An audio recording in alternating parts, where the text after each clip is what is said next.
And welcome to the College of New Jersey here in Ewing. My name is Fernando Uribe, the host and executive producer of Real Talk via Jersey First TV. And I want to welcome you all to this Green Town Hall featuring Green Party candidates going for seats in the House of Representatives on November the 5th of this year. Once again, I want to thank everyone for tuning in here, whether you're live or tuning in at home via Facebook Live on StreamYard. Also on the Jersey First YouTube page, as well as on Twitter, LinkedIn, and also on Instagram. For more information about the Green Party, you can check out their website, www.gpnj.org. We're looking to talk to candidates today running for different districts in the House of Representatives here in 2024 in our great state of New Jersey. There are options coming up on November the 5th. We all know, obviously, the two establishment parties have their candidates, but it's always important to have other parties involved during the electoral process. Again, more people get involved, the better our democracy gets. So with that in mind, let's introduce our candidates here joining us for this Green Town Hall at the College of New Jersey. Starting off here, candidate in the 1st Congressional District, please welcome Robin Brownfield. Moving along, in the 2nd Congressional District, candidate Thomas Canavo. In the 3rd Congressional District, Stephen Welzer. In the 4th Congressional District, Barry Bendar. In the 5th Congressional District, Bo Forte. In the 8th Congressional District, Christian Robbins. In the 9th Congressional District, Ben Taylor. In the 10th Congressional District, John Serrano. And in the 11th Congressional District, Lily Benavides.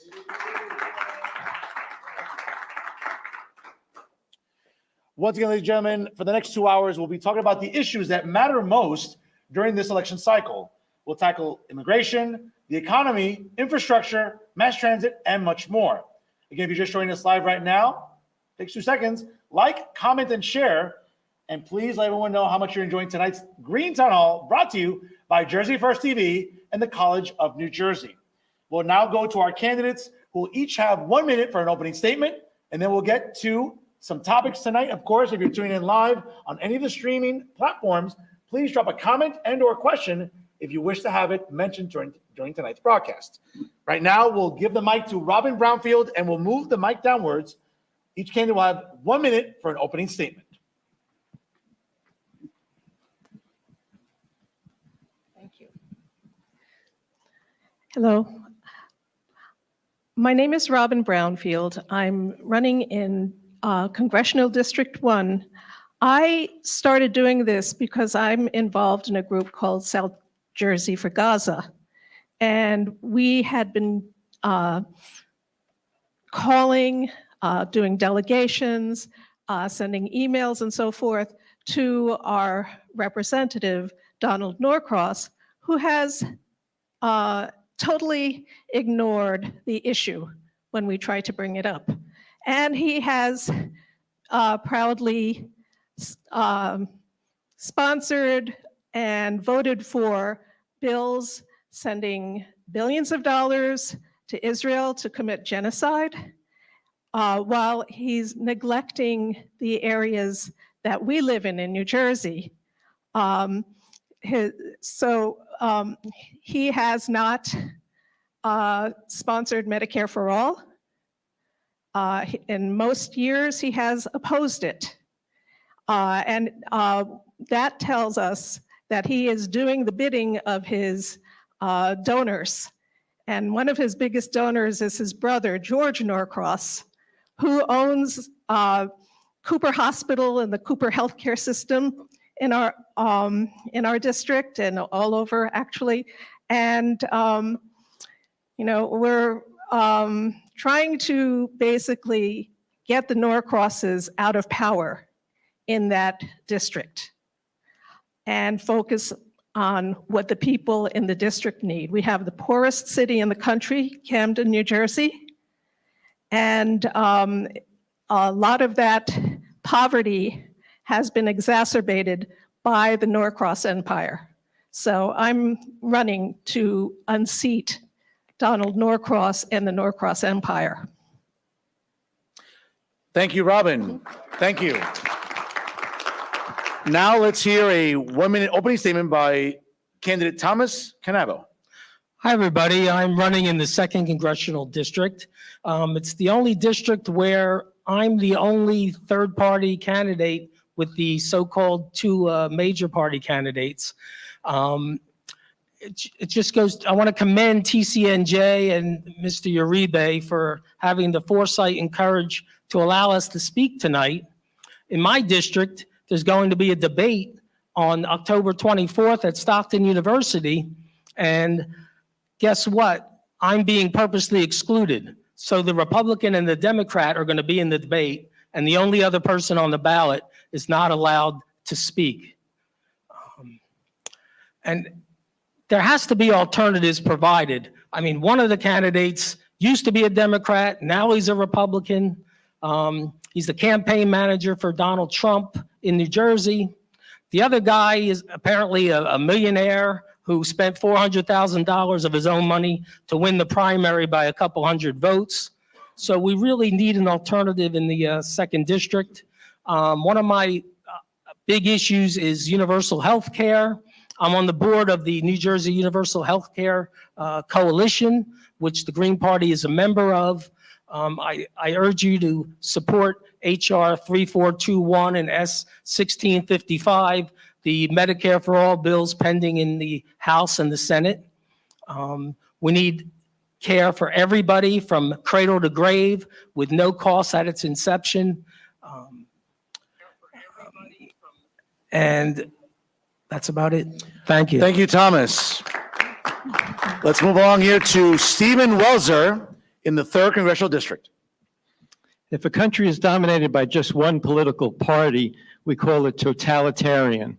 The electorate in our country has been limited to just 2 significant parties for over 150 years. The Greens call that a duopoly. Are there only 2 political perspectives? Of course not. In all the other advanced democracies, voters are presented on their ballots with candidates from the full spectrum of the ideological rainbow. Candidates from liberal parties, conservative parties, socialists, nationalists, environmentalists. And the electoral systems in other countries are such that candidates from all the points of view are able to get elected to the legislature. If 20% of the populace identifies as conservative, 20% of the parliament will consist of conservative party representatives. If 10% identify as socialist, 10% of the parliament will consist of socialist party representatives. Only in one country do the representatives come from just 2 parties year after year, and that's our country. We're the only one to have representatives of just 2 parties in our Congress. For over 150 years, the Republicans and Democrats have traded place in regard to presidential administrations. For over 150 years, our national legislature has been about evenly divided between Republicans and Democrats. So those parties obviously are responsible for the state of things. The obscene levels of inequality in our country, the militarism, inadequate housing and health care coverage, the soaring federal debt, the unfair taxation system, political dominance by the mega corporations and the wealth power elites, destruction of ecological habitat, the climate chaos. Look at the hurricanes we just had this fall, the withering of local community life. The duopoly parties have been in power, they are responsible, and they're not exactly beloved by the people. Thank you, Stephen. Let's move on to Barry Bender. 1-minute opening statement, please. It'll probably be shorter than a minute, but yeah, hi, I'm Barry Bender, and I'm running for the seat in Congressional District 4. And these guys have spoken a lot about the duopoly, but here in New Jersey, my opinion, it's a big one-party system as far as I'm concerned. And I'm speaking from experience where you have a political boss who's convicted of tax evasion, is pardoned by the then president, who's no longer president. then is reappointed to be the head of the Board of Elections in the county that I live in, okay, by the Democratic governor. So if the guys aren't working together, somebody's got to explain that one to me. Anyway, I'm running in Congressional District 4, and with all the gerrymandering that's been done, Congressional District 4 now, I've lived in that congressional district as it stands now for my entire life, except for 4 years in Bergen County and 1 year in Pennsylvania. So I know the district. I know what the people go through in the district.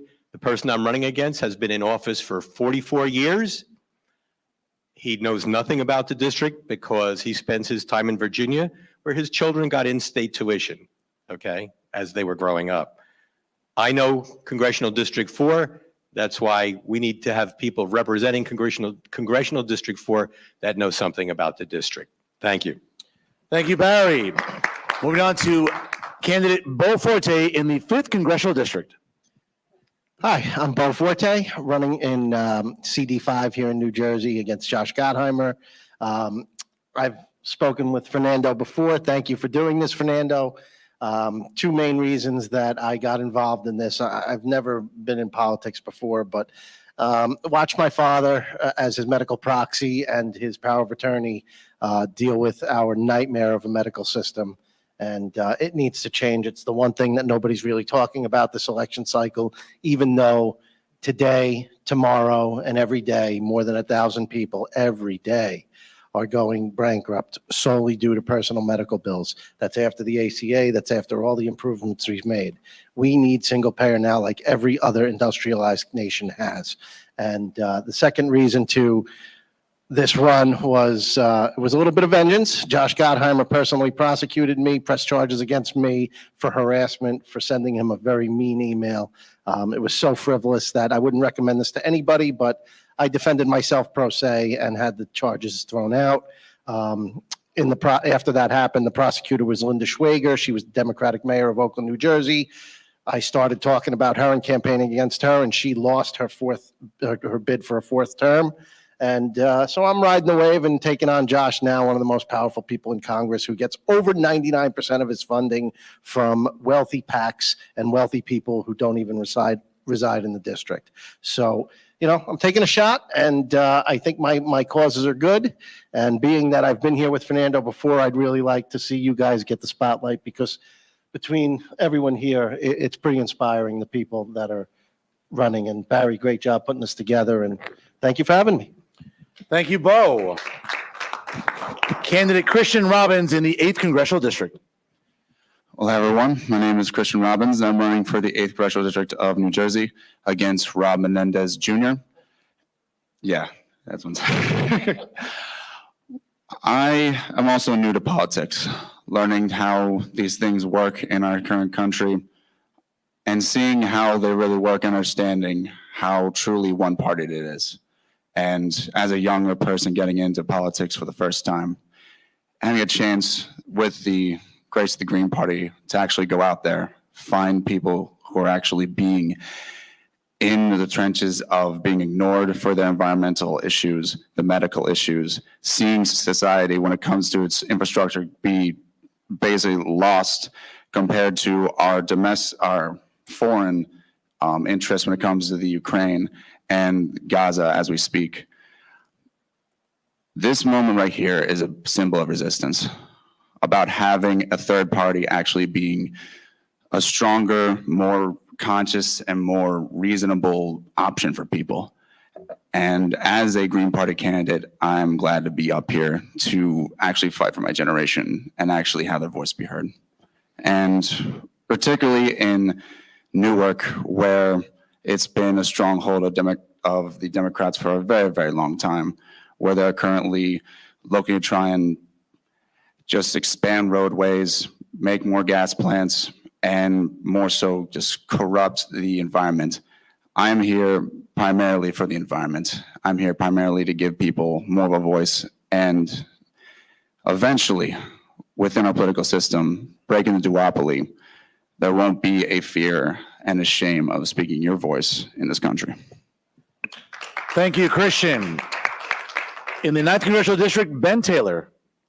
Hello, everybody. My name is Ben Taylor. I'm running for the 9th Congressional District of New Jersey.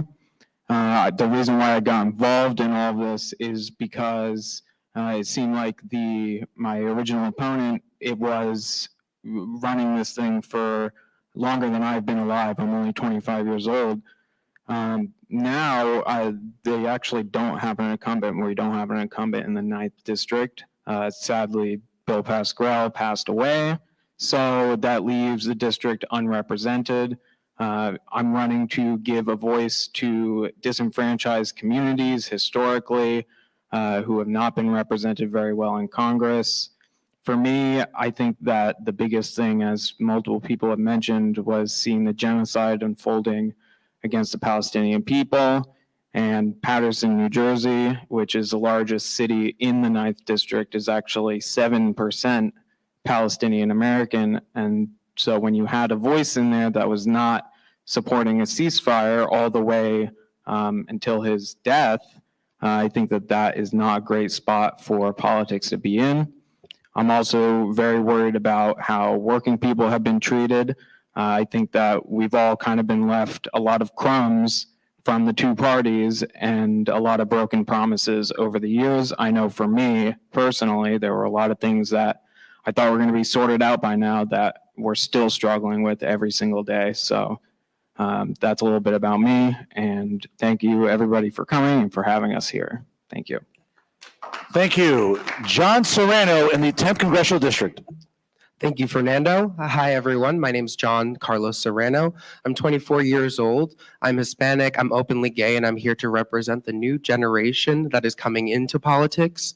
I started getting an interest into politics when I was about 8 years old, when Obama was first elected. And since then, I have been so hyper-fixated on politics, American government, American history, and even, global history as a whole. And I felt as though this was the year that I needed to run because just like everyone else in this room, I am sick, I am tired, I can't sleep at night anymore because of what has happened to this country. This two-party system has become so corrupt and it is failing right before us. And I intend to go into the House and ensure that this doesn't happen. Thank you, John. Lily Benavides of the 11th Congressional District. Hello, everyone. Thank you, Mr. Uribe, for inviting us tonight. I am running for Congressional District 11th against warmonger Mikey Sherrill. The reason I'm running is because on top of everything that's going on and it's on crisis like housing, education, and healthcare, and so on, is Palestine. We would not accept what's going on there.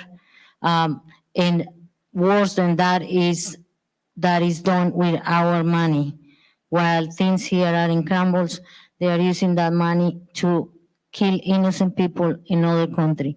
So there's a lot involved in that, foreign affairs and influence of foreign entities and governments. And the other reason, the main reason for me is because of the kids, because we need to work on making this world better for them. And I'm not talking about just my kids or grandkids, but everyone's kids. And if we don't get moved by all the things that are happening there and all the kids that die there that don't have nothing to do with this, with the profits that people here are making out of that, then I don't know, I think if you don't feel anything, whoever is listening to this and watching this, then you might as well be dead. So that's why I'm running. Thank you.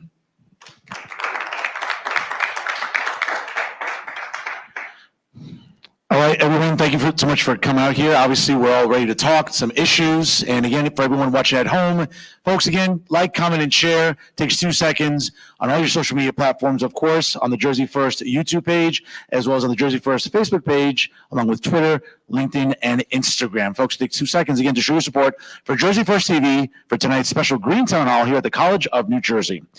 Now, ladies and gentlemen, let's get to the issues here. And obviously, I think it's fair to say that one of the biggest issues during this election cycle is immigration.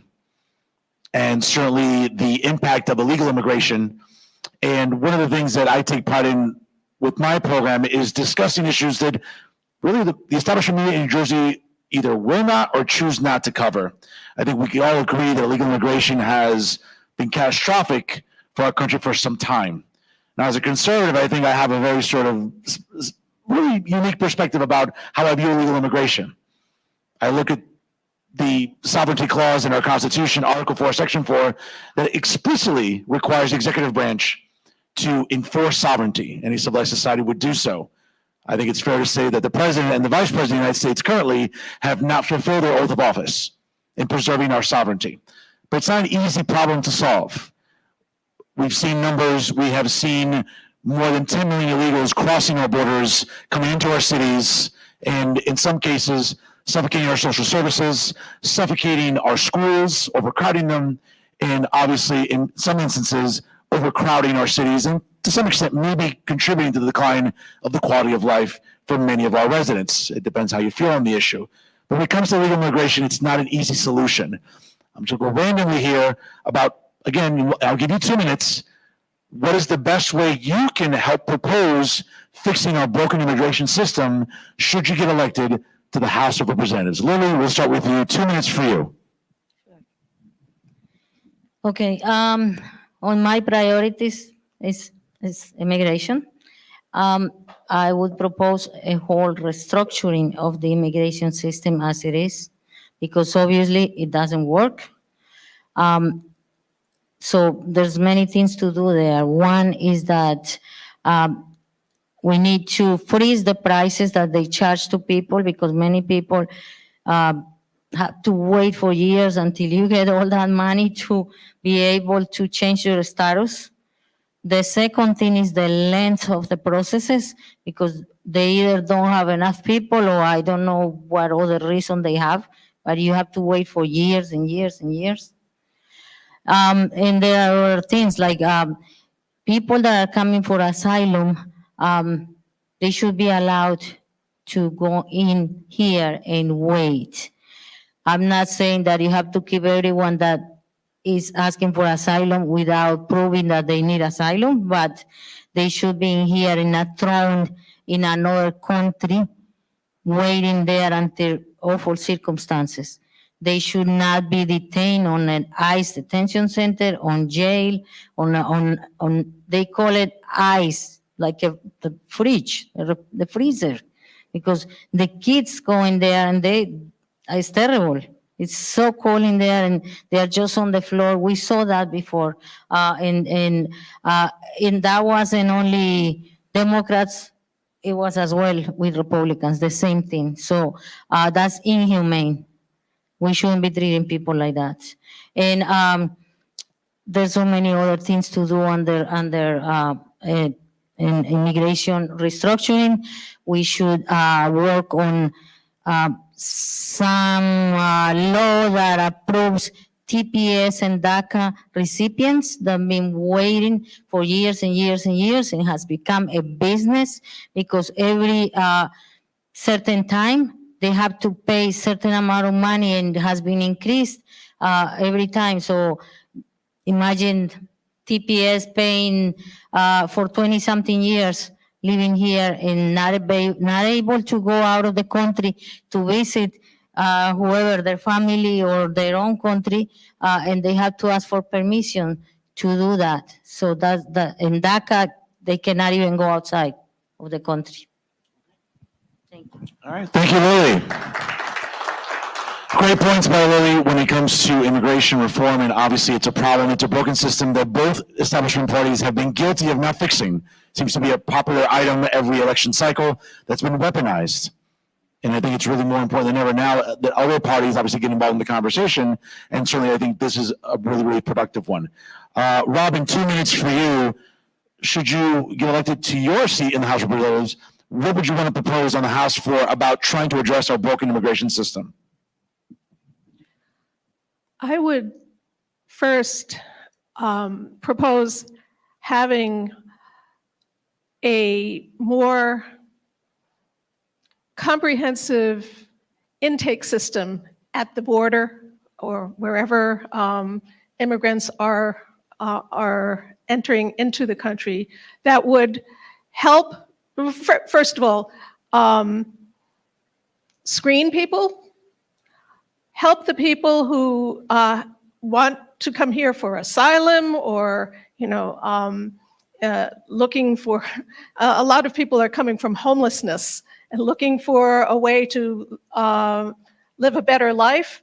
And by and large, those people really just need help working through the system so that they can come in here legally, so that they can qualify for citizenship eventually, if that's what they wish. That's one thing, having more people hired to work in an intake system that would process new immigrants. The other thing is, if we did things like we raised the minimum wage and required it for all industries, you would see a drop in the demand for cheap labor. And the reason I'm bringing this up is because I used to be an organizer for the United Farm Workers, and we dealt with this issue directly. And many years ago, Cesar Chavez was very much opposed to having immigrants coming into the country and so forth, and he was advocating for calling La Migra to send them out back to Mexico, because they were being used to break farm worker strikes. The end of that was that we decided that the union would cover all workers, regardless of their legal status, which would take away the reason that the growers hired them in the first place. If you don't have that incentive of hiring somebody for pennies an hour, then you stop going into Mexico and recruiting people. And that's part of the problem. We have to look at who's recruiting people into this country to be cheap labor, and we have to eliminate that system. All right, thank you, Robin. John, 2 minutes for you. We've heard some great points here about addressing our immigration system. I think one thing I haven't heard yet, and I really want to hear from the candidates here as well, is do we need more border agents? Obviously, we're seeing a massive, in some cases, an invasion, obviously, on the southern border. Do we also need to address border security and hiring more border agents? I haven't heard anyone really discuss that yet. I certainly want to sort of pick your brain about this. We've heard some good ideas so far, but what about more border security? I mean, again, it's sovereignty is worth preserving, right?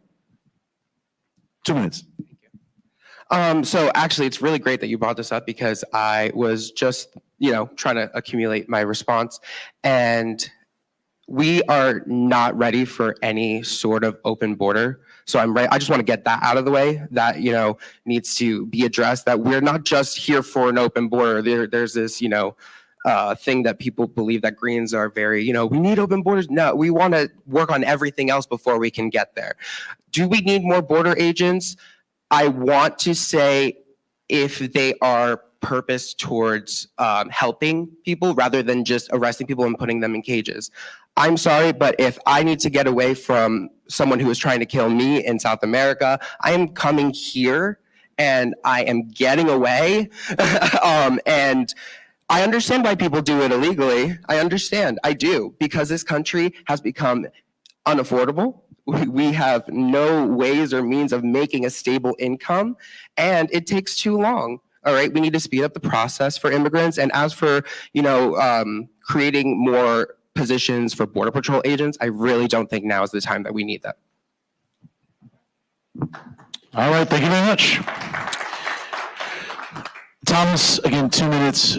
How do we go about really addressing border security, immigration reform, when we are looking at an economy that obviously to some extent is being suffocated through massive illegal immigration? How do we address this? 2 minutes. When I was in second year of law school in 1984, I was working in the Congress for William Hughes, the former 2nd Congressional District Congressman. And I had a chance to watch a big debate in Congress going on called the Simpson-Mazzoli Bill. And it was all about, in 1984, immigration reform, comprehensive immigration reform. That's how long this issue's been around. It's very complex. There's all different sides. We need a process for legal immigration. My great-grandparents came here from Italy. They came through Ellis Island. They had great misfortune over in Italy from the southern part of this country, and they had to come here. People aren't coming here just for a vacation or to take our resources. They're coming here because they're refugees or they're asylum seekers. They're running away from drug cartels. And one thing somebody hasn't mentioned is that we need to examine the reason why people are coming here to begin with. It's the Green Party's position that we need to stop trying to perform coups in these various countries in Central America and South America. We have to basically stop these embargoes and sanctions that are crippling the economies of these countries, which are enticing people to basically flee. Obviously, according to the Constitution, and if you have borders at all, you have to enforce them. I don't think a wall is the answer. It only hurts people and injures people. I don't know if we need more border agents. I think we need to be prosecuting border agents who are committing crimes against the people coming over the border. That's one thing we haven't been doing enough. So I think the DACA recipients need to be acknowledged as with documentation. It was through no fault of their own. They were brought here as young people. We shouldn't be treating them like criminals and deporting them when it wasn't their fault at all. So I'm willing to work with other members in the House to come up with a comprehensive system which allows for due process, to have legal representation for people coming over the border. And generally, as Lily said, just to make the process smoother and to treat people humanely, not to treat them like they're prisoners. Thank you. Thank you very much. And once again, for everyone tuning in at home, folks, 2 seconds. Like, comment, and share tonight's special Green Town Hall with our great candidates here from the Green Party here at the College of New Jersey via Jersey First TV.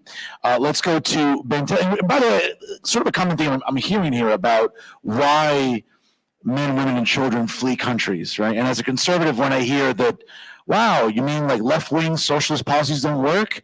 Wow, breaking news, water, wet, right? So as a conservative, I hear this and I'm like, whoa, you're kind of giving me my ammunition every week.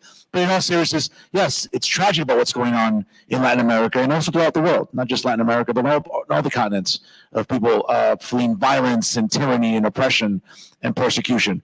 Ben, 2 minutes here. As a member of the House of Representatives, what do you realistically think you could do on the House floor about trying to address immigration reform really in all facets? 2 minutes, please. Sure. Thank you very much. I think everyone's made some really good points on this topic. I want to kind of agree with at least one of the points that was made, which is these sort of coup attempts in foreign countries that drive a lot of immigration.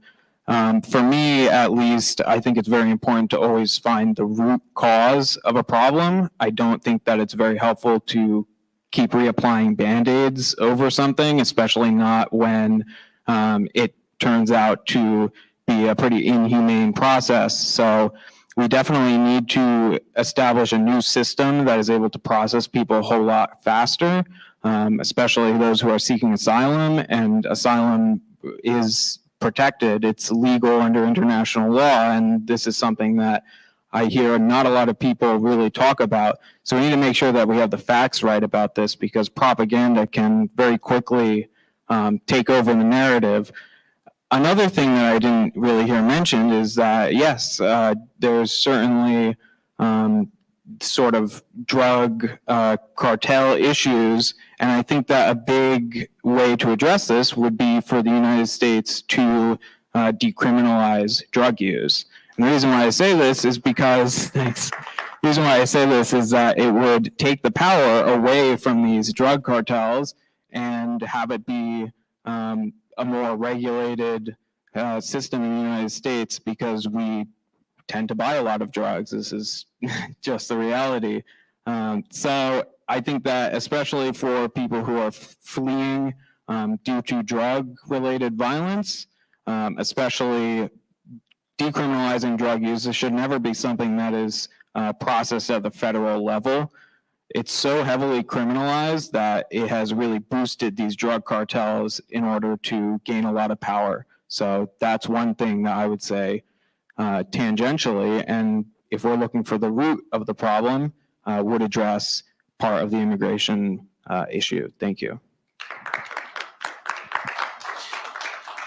Thank you, Ben, for those great words there. And again, immigration is going to continue to be an issue that's going to not just drive this election cycle, but the future ones as well. Unfortunately, it tends to get weaponized, as I said before, during this election season. And obviously now when we are seeing tens of millions of people coming here illegally and the strain that they're putting, as I said before, on our social services.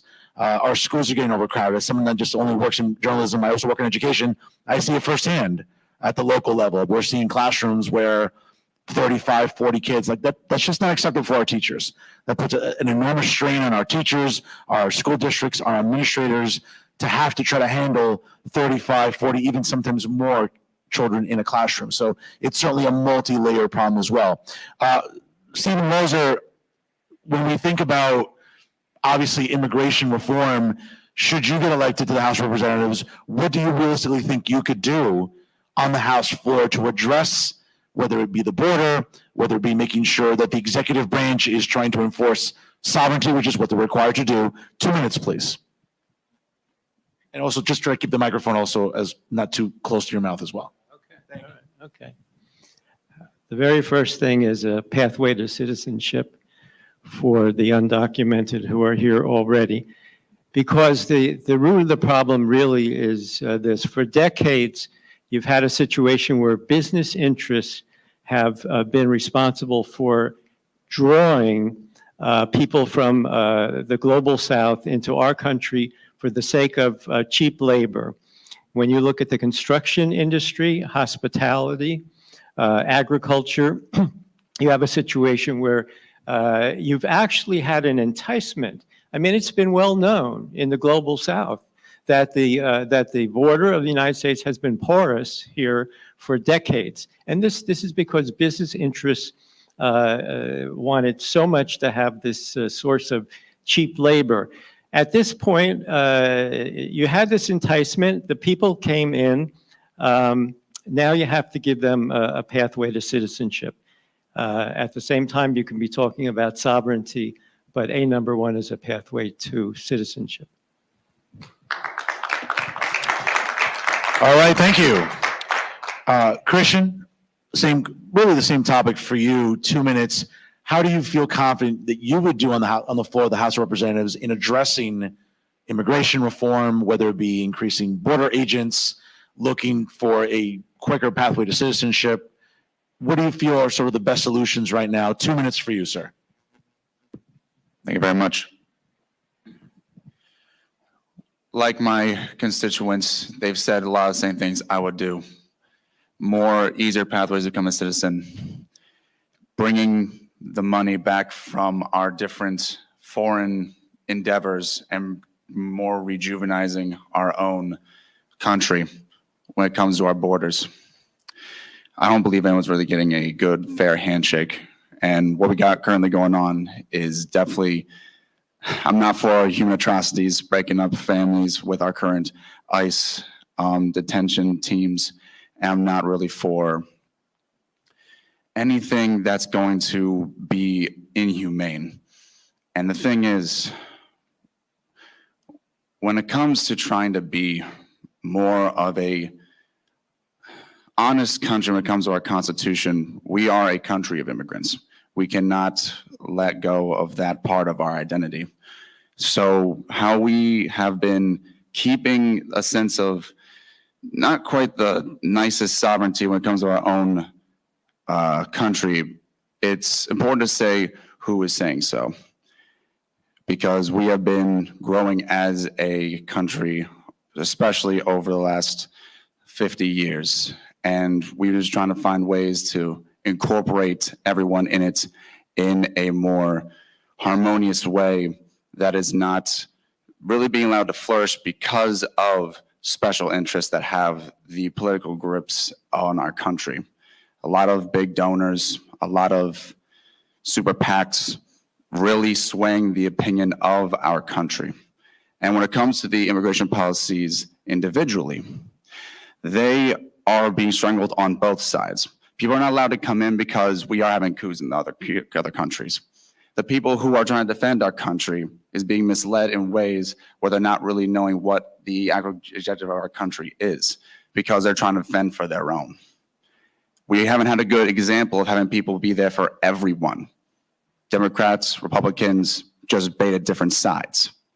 This is the party that will get us there when it comes to having a fair, humane, and actually respectable and accountable border control. I wouldn't say we need more people. We need more good training for these people to have a more humane system that also keeps people in a good balance, checks and balances in this way. And that is the general consensus I have for the border controls. I'm not for human atrocities, and I wish to be more humane in entering people into our country as well as flourishing them. Thank you very much. Barry, 2 minutes for you. Really a lot of very interesting ideas here when it comes to addressing border security, addressing issues like human trafficking.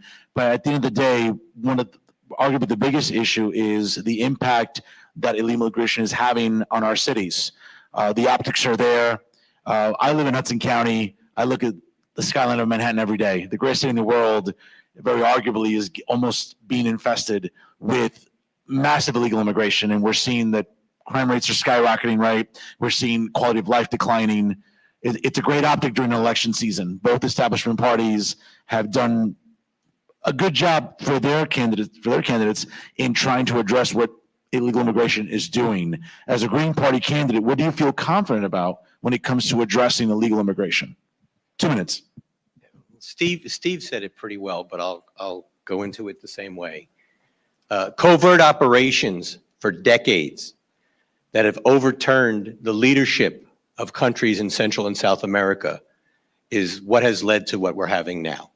Okay, the United States has only itself to blame with what's going on by overthrowing legally elected governments that they didn't agree with, okay, and leaving total chaos in those countries, which is what you have now. And the people who are coming here, some people say, oh, they're all rapists, they're all criminals, oh, they come out and kill everybody. These are people who are looking for a better way of life, okay? And I could say, I wouldn't turn someone away who's willing to come to this country and work for a living, okay, and raise their family and not be in fear of being murdered by some drug cartel or some gang or whatever because of the actions over the decades by the United States. They need a path to citizenship. And when they get citizenship, if you have classes with 45 people, you hire more teachers, you build more schools, take the money away from, killing people in Gaza, okay? Build more schools and hire more teachers. That's the answer as far as I'm concerned. All right, Barry, very nice. Last, Bo Forte running the 5th Congressional District. We know, obviously, a lot of very interesting ideas and policy prescriptions here from the candidates so far tonight. And by the way, folks, if you're just joining us live here on the beautiful campus of the College of New Jersey, here in Ewing for tonight's Green Town Hall featuring 9 Green Party candidates vying for seats in the House of Representatives. Again, like, comment, and share, folks, on all of your social media platforms. We appreciate you supporting the Jersey First Television Network as we continue with tonight's Green Town Hall. Bo, obviously a lot of great ideas here, very interesting ideas. One issue that comes up a lot with illegal immigration and a concern that many of us have, maybe even conservatives like yours truly, is whether or not illegal immigrants are being registered to vote. And some states, for example, in the state of Virginia, the Commonwealth of Virginia, the governor enacted an executive order to prevent illegal immigrants from registering on the voter roll. mysteriously, the Biden administration is suing the Commonwealth of Virginia because of this executive action. As someone like myself who believes only American citizens should vote, there seems to come up a lot of conversations about whether or not people who are here illegally should be registered to vote. Where do you stand on something like that, especially as a Green Party candidate? 2 minutes. Quick and easy, because we've spoken about this before. On what you just asked me, I never think too many people voting is a problem. I think we should be encouraging more people to vote. How do I feel about undocumented workers voting? Quite honestly, most undocumented workers are working so many hours a day. I'm really not too concerned with a lot of them going to the poll, but they do contribute to our society. They pay sales tax. They do things. Do they deserve to have a voice in our government? Yeah, I kind of think they do. And I just want to make two other points. Destabilization of other countries would definitely reduce undocumented workers coming over the border to try to get jobs. We are 5% of the world's population, yet we consume 30% of the world's cocaine. I think it's time to get realistic and decriminalize drugs. And last but not least, stop blaming poor people for being poor. When these people come over here, and I made this point when I was on your show, in a Tyson food or something in Mississippi, ICE raided it. They arrested 600 undocumented workers, but not one executive, not one member of management, not the CEO, none of them got arrested. So you know what happened a week later? They refilled the factory with 600 new undocumented workers, no big deal. We need legislation with teeth that's going to punish the people who entice these poor people to come and employ them when they get here. Thank you, Bo.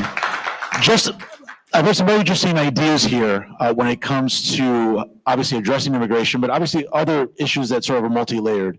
I've heard sort of the legalization of narcotics as a popular topic among you. Just a show of hands, who would be in favor of legalizing cocaine? Okay. Who would be in favor of legalizing heroin? Okay. Who would be in favor of legalizing crack? Okay.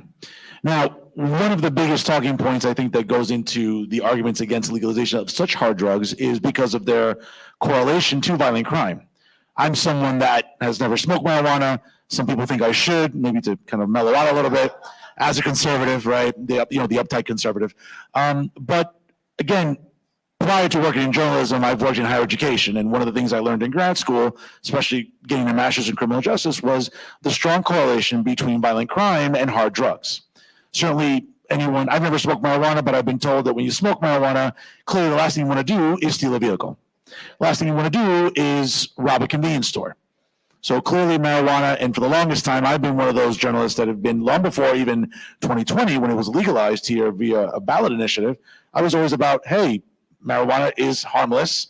It has really incarcerated way too many people, black, white, brown, for decades. You lose your student aid. As someone who works in higher education, I've seen firsthand, prior to 2020, students of mine losing financial aid, losing their right to vote, losing access to employment. It was an awful thing. But the problem is, to a conservative like myself, or even independent voters, that let's say you're trying to win over, the idea and the reality is that violent crime is correlated with harder drugs. And obviously, when you're consuming harder drugs, the propensity to commit violent crimes is there. That's not me saying that. That's not me bloviating. The statistics will tell you that. Now, when you hear these sort of statistics and talking points, if it's still a good idea, considering the fact that there's a strong correlation with violent crime, about legalizing such hard drugs. We're going to do 1 minute responses, and we're going to do it randomly here. First, we'll start with Ben Taylor. 1 minute. All right, thank you very much. I think that one thing that's important to note is the distinction between legalization and decriminalization. These are two different topics, and decriminalization is essentially saying you can't legally buy and sell it per se, but we're not going to put you in jail for it. Whereas legalization would be, we have systems and we have manufacturers who can legally buy and sell it. The other important thing to note is that correlation does not equal causation. We need to make sure that we understand the different theories in which hard drug use and violence can cohabitate. There's certainly a lot of theories. I know that when I took criminology in university, one of the theories simply states that, well, violent crime and hard drug use are both very deviant activities, so it makes sense that they might go hand in hand. Whether or not it's the drug itself, which is just a substance, it's just a molecule that actually creates a propensity to do violence in somebody, I think is a little bit of a reach. So I would say that, yeah, there's really no reason for drug use in general to be a criminal issue at the federal level, especially. This is really more of a public health issue, and so I would defer to the Department of Health. All right, very nice. Thomas, 1 minute to you. How do you feel about either decriminalizing harder drugs or outright legalization when we know that, again, data will tell us that violent crime is strongly correlated to the possession and consumption of harder drugs? 1 minute, please. Well, I have to agree with what Ben was saying. There's a difference between decriminalization and legalization. And it's a public health issue. Here in New Jersey, I used to do legislative policy for the Division of Criminal Justice for the Attorney General for 4 years. And back then in the late 80s, we had something called the War on Drugs. And there were all kinds of school zone crimes and mandatory penalties, putting people in jail for a long time. And all it did was disproportionately impact minorities and people of color. And finally, I know the person who authored the bill, the War on Drugs for New Jersey, he testified that it was all a mistake, that there was really no justification for a war on drugs. So we need to treat this as a health policy issue, and we need needles programs as they have in Atlantic City. We need basically to try to prevent some of the big harm from the hard drugs. People are addicted, and you got to help them. That's my view. Thank you, Thomas. Christian, 1 minute, same question. Thank you very much.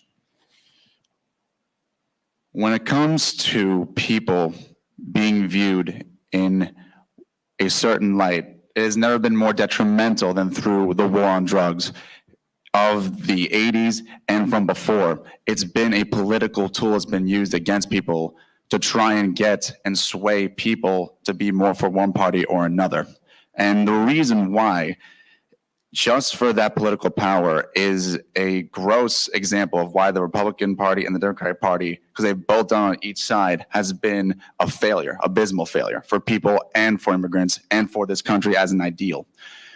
So what I'd honestly say about this whole problem is that you cannot put people in a light where they are criminals, where they are having a fight for their life when it comes to drug abuse and being victims of that abuse. They need to have rehabilitation. Our money needs to go towards helping people, towards healing people, psychologically, mentally, physically. And if you don't give people that path in a country, they're going to have more reasons to try and make it out there in their own way without a community around them. So more money towards healing people and making a stronger community for the healthcare here.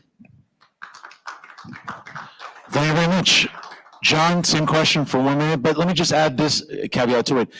A lot of the candidates here have been talking about really differentiating legalization and really decriminalization. For many independent voters out there, sometimes there really isn't a difference. And we both know that legally and technically there are vast differences between the two concepts. Is it just about educating the public first about the differences and then sort of moving towards a better policy? Or what else do we need? 1 minute, please. Thank you. So I do want to just refer back to the 1920s when we had the prohibition. So the prohibition actually made people want to drink more. People were drinking more. People were partying more. People were getting arrested for drinking. And I believe that this has the same concept, getting rid of, making something illegal like alcohol made less drunk driving occur and made so many other better things come out of that. And I believe that with the decriminalization of drugs, such as marijuana on a federal level, because I will say I am an avid weed smoker and I am not afraid of that. I'm not ashamed to say that because it's weed and it's fun and it's cool and it gets the mind going. But that's not my point here. I really do believe that as a society, there has been a stigma surrounding drugs as a whole. And if you are seen smoking a blunt or if you are seen doing anything else, people are looking at you funny and people tend to judge, or they tend to snitch on you. You know, that stuff happens around here. And I believe that we need to really stop that stigma, end the stigma everywhere. All right, very nice. Robin, 1 minute for you. As a Green Party candidate, what do you feel confident about when it comes to discussing issues such as narcotics? Obviously, the vast differences between decriminalization and legalization, it's still a big debate. 1 minute. In terms of this whole issue, I like to look at what other countries have done in whether it's legalizing the drugs or decriminalizing it. The end tends to be the same. For instance, in Portugal, it's not illegal to take any kind of hard narcotic. It's not, you know, cocaine's not illegal, heroin's not illegal, etc. Because it's not illegal, because you kind of take away the whole forbidden fruit issue. A lot of times people gravitate towards those things because they just want to try it. They want to, or they're missing something in their lives and they feel like that's going to fill in some sort of void in their lives. If you take the enticement away of this forbidden fruit, people don't care about it. They don't want it. And they've found that in Portugal, where where it is not illegal to take drugs, that they have a very low drug addiction rate. Much lower. I mean, here we have a terrible problem. There, the few people that are drug addicts, they're treated as having, you know, health and either mental health or physical health issues, and they're dealt with that way, and they're not incarcerated, and they're not criminalized. You know, they are treated like human beings, and a lot of those people eventually also overcome their addictions as a result. Thank you. Thank you. Let's move on to another topic here. I know obviously we could talk about all the last two issues for hours and we still wouldn't get through everything. Another issue here, I think, which is very, very big during this election season, especially here in New Jersey, is addressing not just infrastructure, but really mass transit. I think we've come to learn that New Jersey Transit arguably is one of the most incompetent organizations that I can name in state government. We have seen trains not run on time. We have seen the disasters over the summer. And where I live in Hudson County, I've seen really up close the importance of having a good mass transit system. I live near a light rail stop. I can easily get around everywhere, but that's Hudson County, the most densely populated county, not just in New Jersey, but in the continental United States. As we go out throughout the Great Garden State, mass transit is not that accessible. Yes, from my house, I can get to Hoboken in 7 minutes. If I want to go to MetLife Stadium, go watch the NFL, go watch a concert, whatever, go to the American Dream Mall, I can get there relatively within 16 minutes. Obviously, if you live in Sussex County, you live in Morris County, you live in Cumberland County, take your pick, New Jersey mass transit is not that accessible. While it is a state issue that comes out of Trenton, and what we've seen with the state legislature, in your capacity as a federal legislator, what do you feel confident about when it comes to talking to New Jersey Transit and putting some pressure on them to be more competent? Does it take either a House representative or the state legislature to audit New Jersey Transit? Do we need to blow it up and start all over again? What would be the best option in trying to address mass transit in New Jersey? 1 minute each. We'll start with Christian Robbins. 1 minute. Thank you very much. When it comes to mass transit, we have a great deal of disconnection, as you said, between the different counties. We've tried, And I feel that we need to have more of a more proper expansion and growth of that. I remember President Biden giving out the infrastructure bill, and it goes through many parts of the United States. I believe it needs to be heightened for this particular area because of just how vital it is for not only the city of Trenton, but also the city of New York right across the Hudson, that it needs to be more connected and less prone to accidents. The idea of allowing people to be on there for free for a period of time, I believe was a great move because it let people have a little more freedom when it comes to getting on their train and not having fear of not getting their refunds back. But I think it needs to be a little more comprehensive when it comes to giving the people the chance to actually live out and commute their lives in a more productive way. Thank you, Christian. Lily, when we think about mass transit, we think about trains not running on time, light rail stops not being fully functional, our bus systems in New Jersey, arguably not running on time. It's a densely populated state. Every county has different problems, different roads, different routes, different issues. 1 minute, what do you think would be a good solution to addressing mass transit in your district? Well, in my district, is a wealthy district, and I don't know what's worse, if you live in a very dense district or one that everyone has a car, but then you get stuck in traffic every single time because the roads are awful and they are not, the infrastructure is terrible.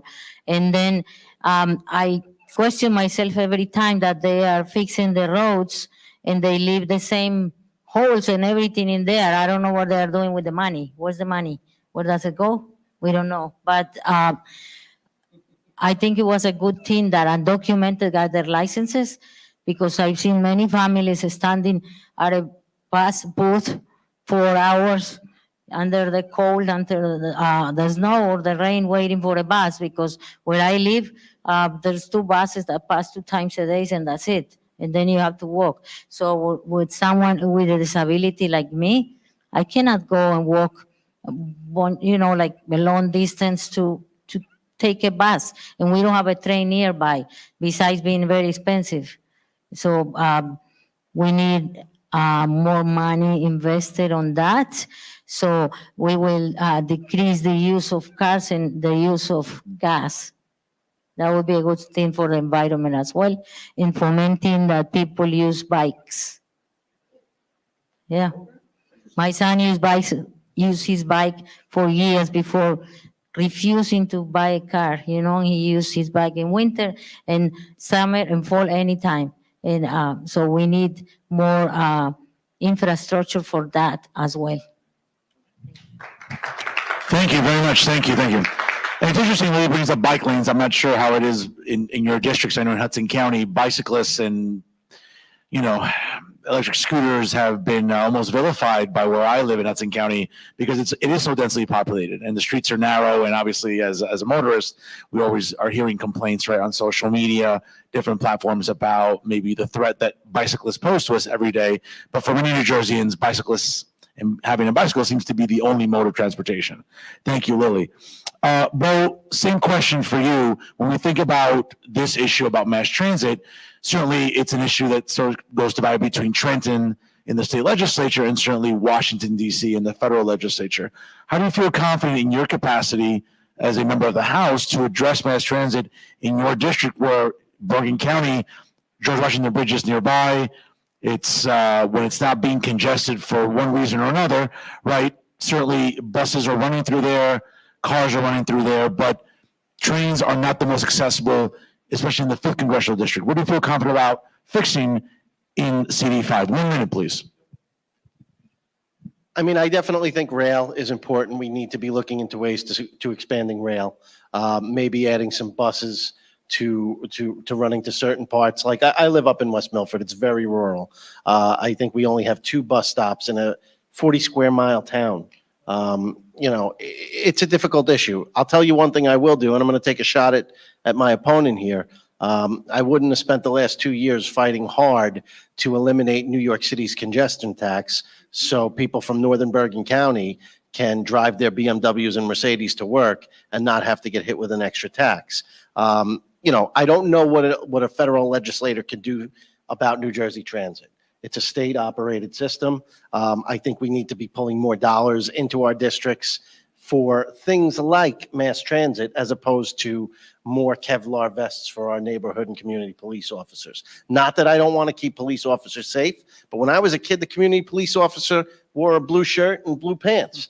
Today, he looks like he's in the military. He looks like he's in a war zone. I mean, this is West Milford, Rochelle Park, Leonia cops. They shouldn't look that way. So, I think we need to be bringing federal money in and spending it the right ways. And I think we need to stop worrying about what other states are doing and how they're going to tax our wealthiest people. All right, very interesting. Folks, again, if you're just joining us live, takes 2 seconds, like, comment, and share tonight's special Green Town Hall at the campus of the College of New Jersey here in Ewing, brought to you by Jersey First TV. Folks, I'm Fernando Uribe. We'll continue with our Green Party Town Hall, obviously, for the rest of the evening here. Barry Bendar, same question. To Bo's point, I've raised it before. We know that New Jersey Transit is a state agency. Obviously, in your capacity as a member of the House, right? What do you feel confident about sort of putting some pressure on people in Trenton in your capacity as a member of the House of Representatives? 1 minute, please. Yeah, where I live, if you happen, and there's a lot of seniors where I live. Ocean County has a very, very large senior population.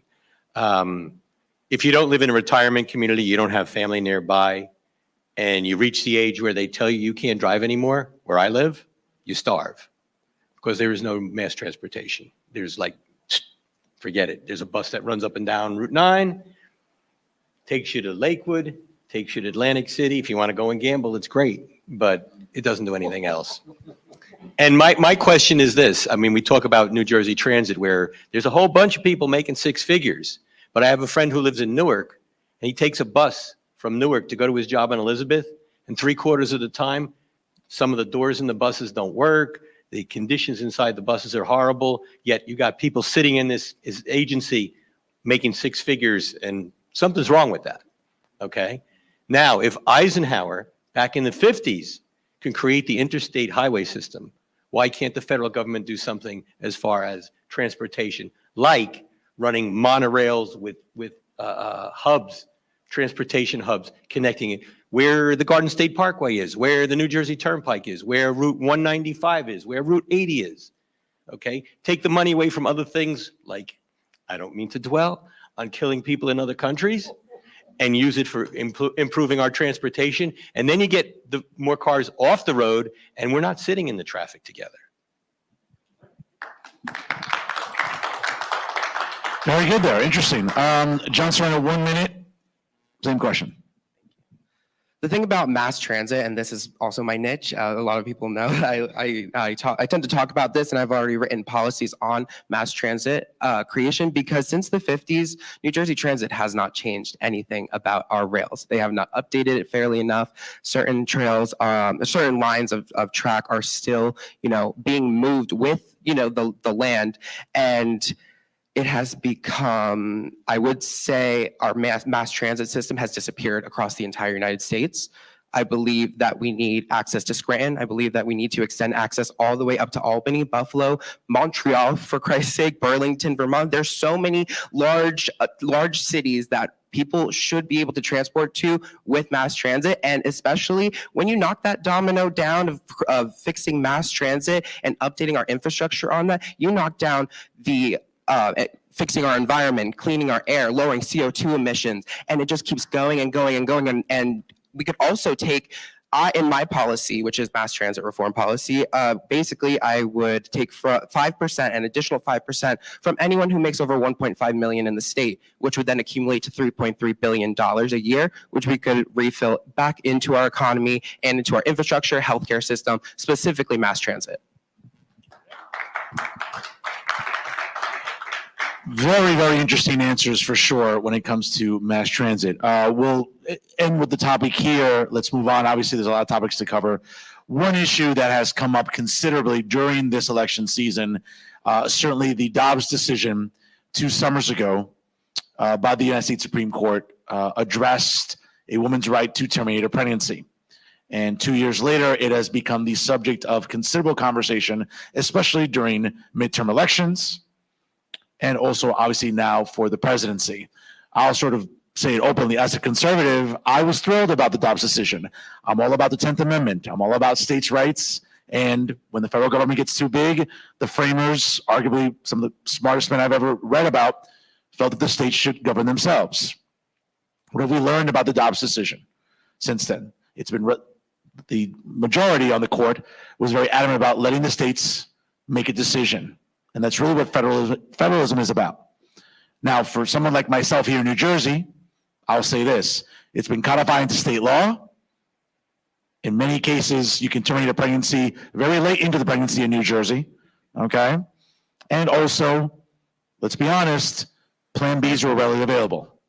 I know what they look like. I've had to buy a few in my time, okay? Having said that, as a conservative and to independent voters out there that you're trying to reach and win over, this seems to be an issue that is weaponized every election cycle. Both establishment parties have dug their heels into what it is. But at the end of the day, in New Jersey, it's been codified into state law.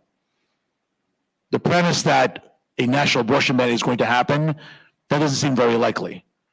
Now, in New Jersey, if you're a woman, if you're looking to terminate a pregnancy, there's a lot of options for it. As a conservative, independent voters perhaps will say, hey, if you don't like what's going on in Tennessee, you don't live there. What about New Jersey? If they're terminating pregnancies and they're setting a limit on it in Texas or Arizona or Florida, that's not your business. Here in New Jersey, you don't have to worry about it. So why the big hysteria about reproductive rights when in New Jersey, it's been codified into state law? 1 minute, we'll start with Mr. Belforte. I think that this is a place where the Republicans are losing a good portion of the public. 2/3 at least of the public believe in a woman's right to choose.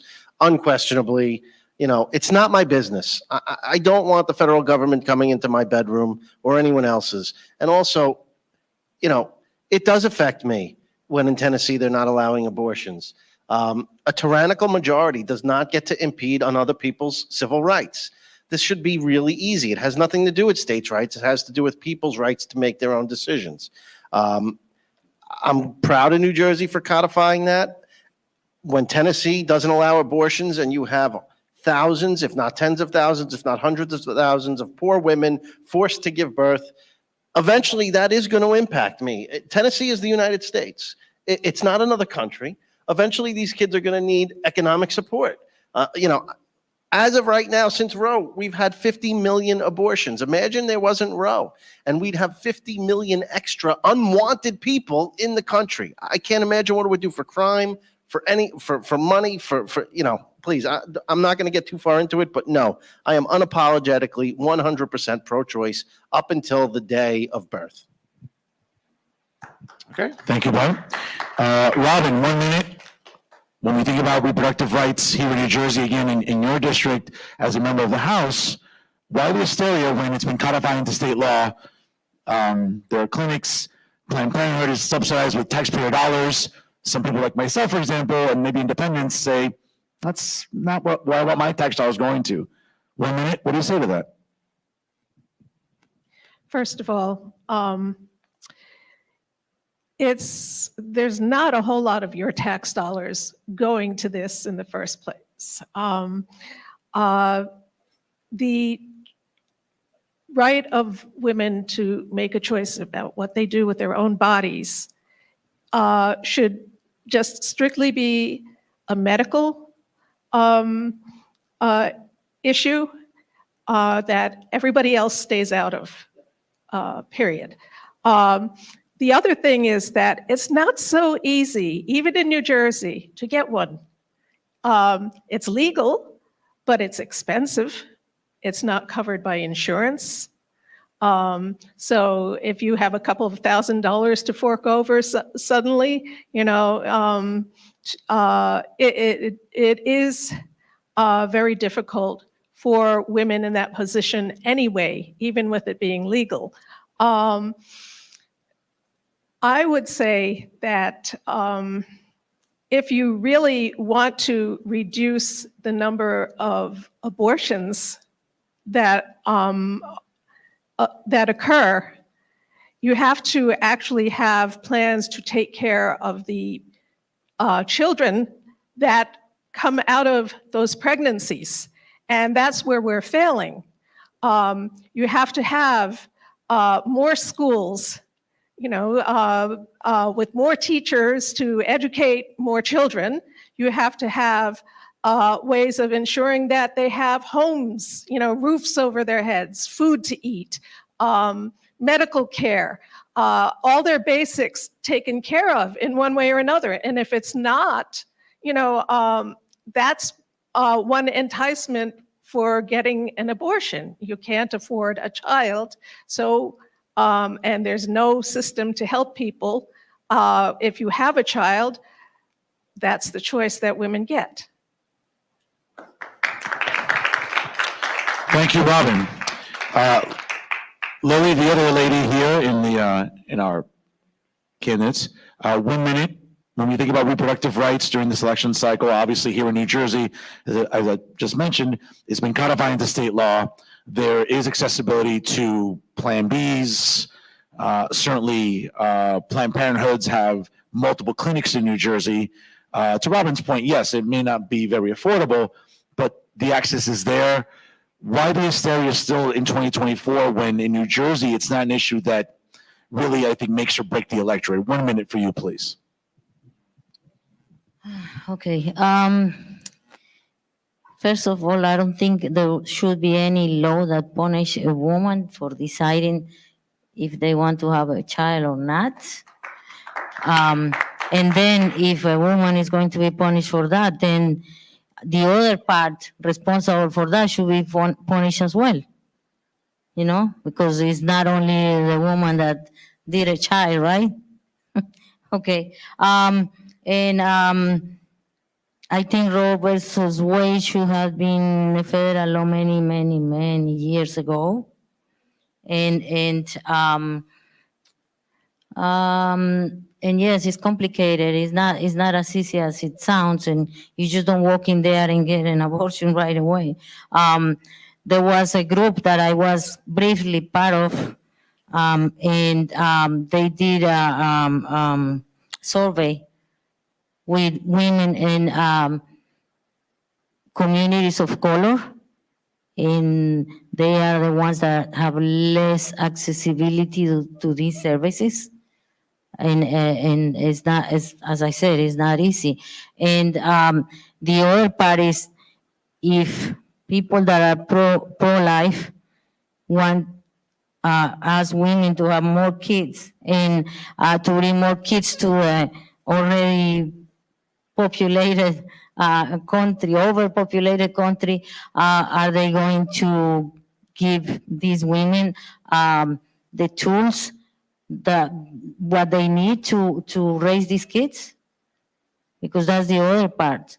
How much money you need to raise a kid nowadays. I mean, that's a lot of money, and usually women are left with that responsibility many times. And I say that because of my experience as a mother of 4 kids and raise them alone, and having to juggle that with a full-time job and coming home and taking care of the kids and helping with the homework and go to meetings at schools and take them to the doctor. I mean, that's a lot. So, yeah. Thank you, Lily. Barry, obviously, reproductive rights continues to be a big issue this election cycle. In some states, it's been on the ballot. It continue to be on the ballot. As I've alluded to earlier, here in New Jersey, someone like myself says, why the hysteria? It's been codified. Quite frankly, what happens in other states is their business. It's states' rights. Where am I wrong, and where maybe some independent voters wrong when they don't look at this as serious as an issue? 1 minute. Yeah, well, I agree with pretty much what everyone else here has said, that what goes on with a woman's body is the business of the woman and her doctor, and it should end there.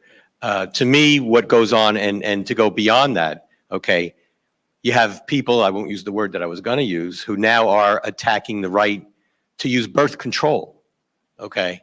They're going there now. And to me, that's inflicting your religious beliefs on other people. And a lot of these people, I won't use the words I would use, scream about jihadists and they're doing this and doing that, while they're doing exactly the same thing as far as I'm concerned, okay? It's again, and I'll go back to the court. Half of these judges that were appointed when they were interviewed to be appointed to the Supreme Court said, Roe v. Wade is safe. We're not going to touch Roe v. Wade. That's lying to the people that are interviewing you to put you on the Supreme Court. And as far as I'm concerned, that's a crime, and they should be charged with a crime. And that's how I feel. Okay, fair enough. Let's move on to another issue. Obviously, by the way, ladies and gentlemen, if you're just joining us live, like, comment, and share tonight's special Green Town Hall with our 9 Green Party candidates as they're vying for a seat in the House of Representatives in 2024. Again, thank you for joining us here on the Jersey First Facebook page via StreamYard, also on YouTube, as well as LinkedIn, Twitter, and Instagram. Folks, again, 2 seconds. Like, comment, and share tonight's Green Town Hall at the beautiful campus of the College of New Jersey. Ladies and gentlemen, the economy is an issue that continues to plague everyday Americans. Rising costs in groceries, gasoline prices, interest rates is making it very difficult for first-time home buyers to purchase a home. The current administration of Joe Biden and Kamala Harris have made economic conditions worse. The vice president was a tie-breaking vote in the Inflation Reduction Act, and it's done nothing but that. It has not reduced anything. Consequently, during this election cycle, many Americans are looking at making choices, paying rent, paying their car payments, not rationing their groceries, but a lot of Americans are facing difficult economic choices. It's easy to talk about fixing the economy, but it's sort of a multi-layered problem. Should you get elected to your seat in the House of Representatives, what do you feel confident about introducing as it pertains to legislation on the House floor about addressing today's current economic conditions? 1 minute, we'll start with Christian. Thank you very much. Declare a climate emergency. That's how you influence the economy. There are so many jobs, so many opportunities that will benefit our planet in so many sectors that will help solve this economic issue. And on top of that, take the focus off of foreign issues and bring them back home to an extent where obviously we're not going to abandon our allies, but we can't just leave ourselves destitute. The way we are having our economy built off of just biases for corporate elites makes no sense. It makes no sense how we plead to be the land of opportunity, and we've been nothing but opportunity for more growth for people who have the means. So when it comes to the economy, give the people more of an actual shot to grow and have that dream instead of just business as usual, which what the two parties have been doing nothing but feeding that narrative for centuries. All right, thank you. Stephen Welser, 1 minute. When you think about trying to fix the economy or introducing legislation to address the economy, what is best served as a member of the House to do so? 1 minute. The capitalist system is chaotic, and without doubt, it goes into contraction for no reason except the accumulation of debt. Capitalist system goes into contraction on a regular basis. Then what happens is that the government and the Fed step in with bailouts and increasing the money supply for the sake of corporations and the wealthy elites. And that's the source of your inflation. If you notice what's happened since that great Alan Greenspan running the Fed for the last 30 years, and his pigeonies after that, they have increased the money supply to the point where housing is unaffordable for the younger generation. And look at the stock market. The stock market is crazy high. All that does is feed inequality, and this is the fault of a chaotic system that the Greens, we talk about not just a Green New Deal, but an eco-socialist Green New Deal. We have to move in the direction of better management of this crazy capitalist economy.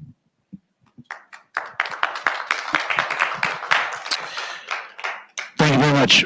Ben, same question for you. 1 minute. When we think about the economy right now, under the current administration, Joe Biden and Kamala Harris has failed the American public considerably. Grocery prices are still high. The cost of gas is still escalating to some extent. Americans are looking at still high interest rates. What do you feel confident about doing on the floor of the House of Representatives when it comes to addressing the plight of everyday New Jerseyans in your district? 1 minute.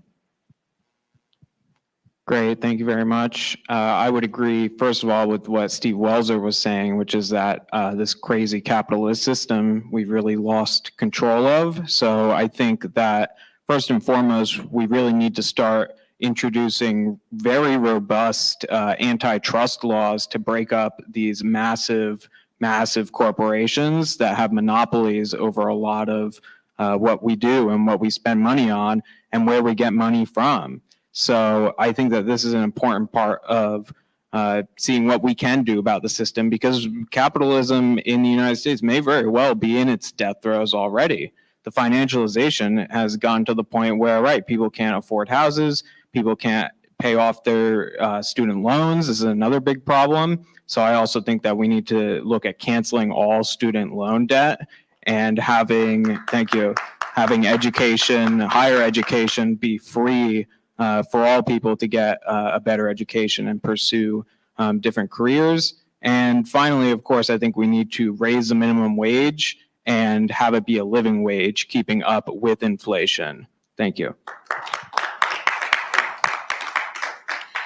Excellent. John, again, when we think about the current really the economic climate we're living in here, not just in New Jersey, but the country, it's been the biggest talking point. It's the reason that the incumbent party probably is going to be displaced in 20 days at the executive level. We'll see what happens with House seats and Senate seats collectively. But should you be successful as a member of the House of Representatives, what do you feel confident about suggesting or proposing on the House floor about addressing our current economic climate? 1 minute, please. I just have one quick thing. Does anyone know what the Pentagon budget was for this year? It was $895 billion. $895 billion that went to military, and that does not even count the billions of dollars that we have sent to Israel and the billions of dollars that we have sent to Ukraine. This affects our economy heavily. We know that. There's ways to address it, and there's ways to fix it, and I think that going green is definitely the way that we can fix our economy, because right now we don't need an $895 billion fiscal year budget. We don't. I need a roof over my head. I'm 24 years old. I'm still living with my parents because I can't afford to live somewhere. I can't afford to get my own place. I can't afford to always do these nice things. I can't afford a million suits. And that's because of the economy. It's because of this position that we as Americans have been put in. And it's time that we redress this economy, fix inflation, and take matters into our own hands. Very, very interesting talking points. Let's move on to and the party is called Green. Let's talk about green policies. Let's talk about green energy. Data will tell us that green technology has been the subject of a lot of scrutiny. Look what's happening in California. We've been seeing a movement towards a push of purchasing electric cars, electric vehicles. We've seen the power grids in California really, for lack of a better word, suffocating residents in the Golden State. Governor Murphy here in the Garden State is looking to make is looking to make New Jersey the California of the East. As a conservative independent voter, God forbid, we've seen the damages of what policies like that have done to California. Sort of the prerequisite of purchasing electric cars by a certain year, the taxes on them, and we've seen firsthand that our power grid in New Jersey cannot handle it. We haven't seen it in California. We've seen it here in New Jersey. Is an insistence on electric vehicles a good thing when it comes to our methods of transportation? And quite frankly, what does it say about our dependency still on fossil fuels? Are electric vehicles a good thing, a bad thing, or is the data still out there? 1 minute. We'll start with Barry Bender. Yeah, I have very strong thoughts about what the governor has said here in New Jersey. You know, you ask the question, what comes first, the chicken or the egg? If you get an electric car and you put the thing to charge it in your house and that electricity is coming from fossil fuel, what have you gained? Okay. Again, my thing about green economy is what I spoke about before when we talked about mass transportation. Get the cars off the road, let people use mass transportation, and good mass transportation, not what they use as an excuse for mass transportation in the state now, okay? That makes you a much greener economy. And again, if you move away from fossil fuels, then you have to build factories here that hire people to produce, instead of importing things from other countries, you know, to do the solar panels and the windmills and whatever it is we're going to do. You have to build them here so that the people here get to work. You're not paying, your money's not going out of the country. You're hiring people, you're giving people jobs, okay? And I'll tell you, there's a lot of people that like to put their head in the sand and say, oh, you know, there's nothing to worry about, things aren't changing.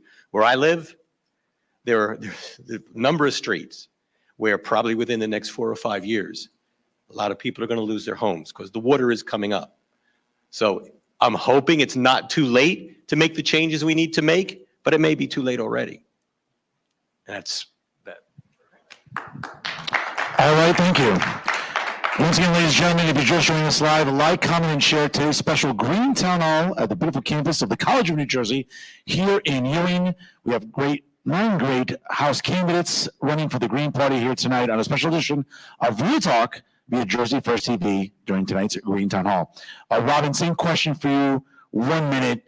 When we think about green energy, electric cars, is that really the way to go when we've seen the disaster it's been in California? And quite frankly, do we want that here in the Garden State? 1 minute. Okay, for one thing, while in the ideal, having electric cars sounds nice, it's unrealistic. Most people can't even afford them.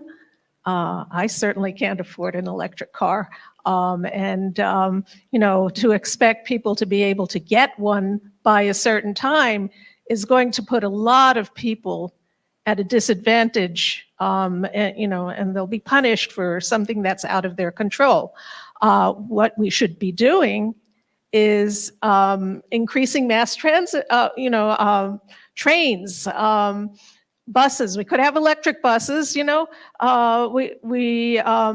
In my town, there is a train that goes into Philadelphia and back, but it goes a very short distance between Philadelphia and New Jersey and doesn't go anywhere else.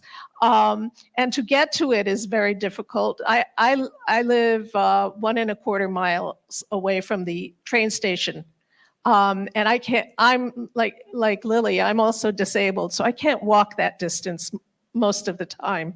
And so that would be unrealistic for a lot of people to have to walk long distances just to get transportation to go to work or to go food shopping. I know a lot of people in my community can't even go food shopping because they don't have transportation to get there. We need like community shuttles that bring people, you know, back, like they have with senior homes, you know, bring people to the supermarket, bring people to the doctor's offices, wherever else they have to go.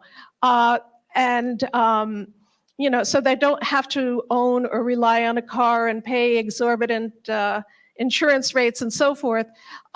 Increasing mass public transportation will decrease the demand for cars in general.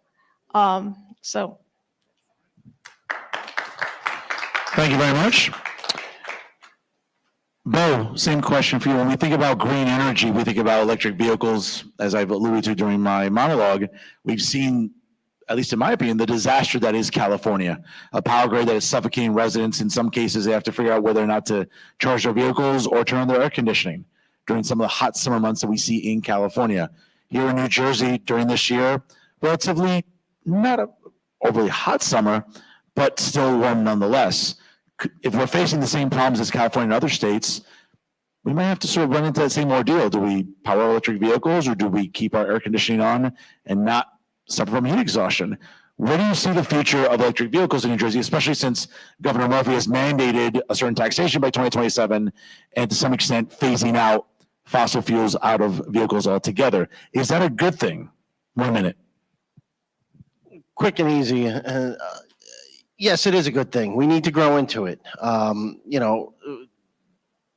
Oil is not infinite. There is a time where that's going to go away. We need more tax incentive for charging stations. One thing I would not invest in today is a gas station. I think that we need to give tax incentives to these gas stations to give more charging stations in there. And I'm just going to go off topic for a minute. I do think they're good things. I am enjoying watching Fernando cringe as he talks to a bunch of socialists. I think this is pretty fantastic. But I do want to say this about Jersey. I am so sick and tired of people telling me that these offshore wind projects are killing whales and never say a thing about Exxon Valdez, spilling oil into the ocean, and that doesn't seem to be a problem to them. So with that, I just want to pass this mic over because I haven't heard a lot from Tom. So I want to give Tom a shot. I'm sorry I'm taking over and doing it. Thanks. Bo just mentioned wind. In my district, it's a big issue along the Jersey Shore, and my Republican opponent is claiming that it's harming animals and people don't want to look at the windmills. But we have to get off of these fossil fuels. They're killing the planet. They're killing us, as we just saw with these hurricanes. The Green New Deal calls for carbon emissions free by 2035. We have to declare the climate emergency. We need to go with massive solar production, wind, geothermal, all the renewable sources of energy. As Bo said, where were all these people who are against the wind energy? Were they for whales a long time ago? No, they made fun of people who were for the whales, and now all of a sudden they care about whales. So I'm going to hand over the mic to Steve. What's not well known is that the Green New Deal comes out of the Green Party, not the Democratic Party. I mean, we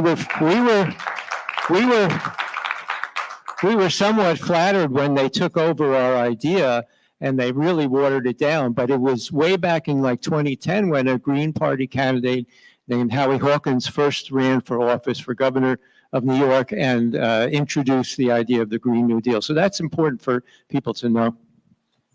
Okay. Very nice. Speaking about green, let's sort of keep it with the Green Party. We know that presidential candidate Jill Stein advocates for really the charter of what the Green Party stands for. Progressive taxation, universal basic income, universal health care, coverage via Medicare for all system, certainly free tuition at public universities, labor rights, and certainly the breakup of the, quote, too big to fail financial institutions, along with transferring money from the bloated military budget towards the funding of social programs, and lastly, ending the corporate capture of our government agencies. Guys, and ladies, this sounds great. It sounds great on paper, and as an academic, I've written a lot of papers on this, and it sounds wonderful in the abstract, as they say. But putting pen to paper and trying to make these policies work, and I hate to use the term the real world, but trying to make them work concretely can be a challenge. I'll look at one of the platforms here about universal health care. I've talked about it on my program repeatedly. I had Bo on a few weeks back. I spoke with the U.S. Senate candidate, Christina Khalil, a couple weeks ago about this very same issue. I have volunteered at the VA in East Orange, New Jersey. I've done that in previous years. I'm very much grateful to our men and women that are unfortunately housed there under some bad conditions due to some unfortunate health problems that they have. Having said that, I'm of the belief, and this is probably the one conservative that you'll hear this say openly, I believe that universal health care is a good thing. A healthier population is a more productive population in the workforce, right? Thank you.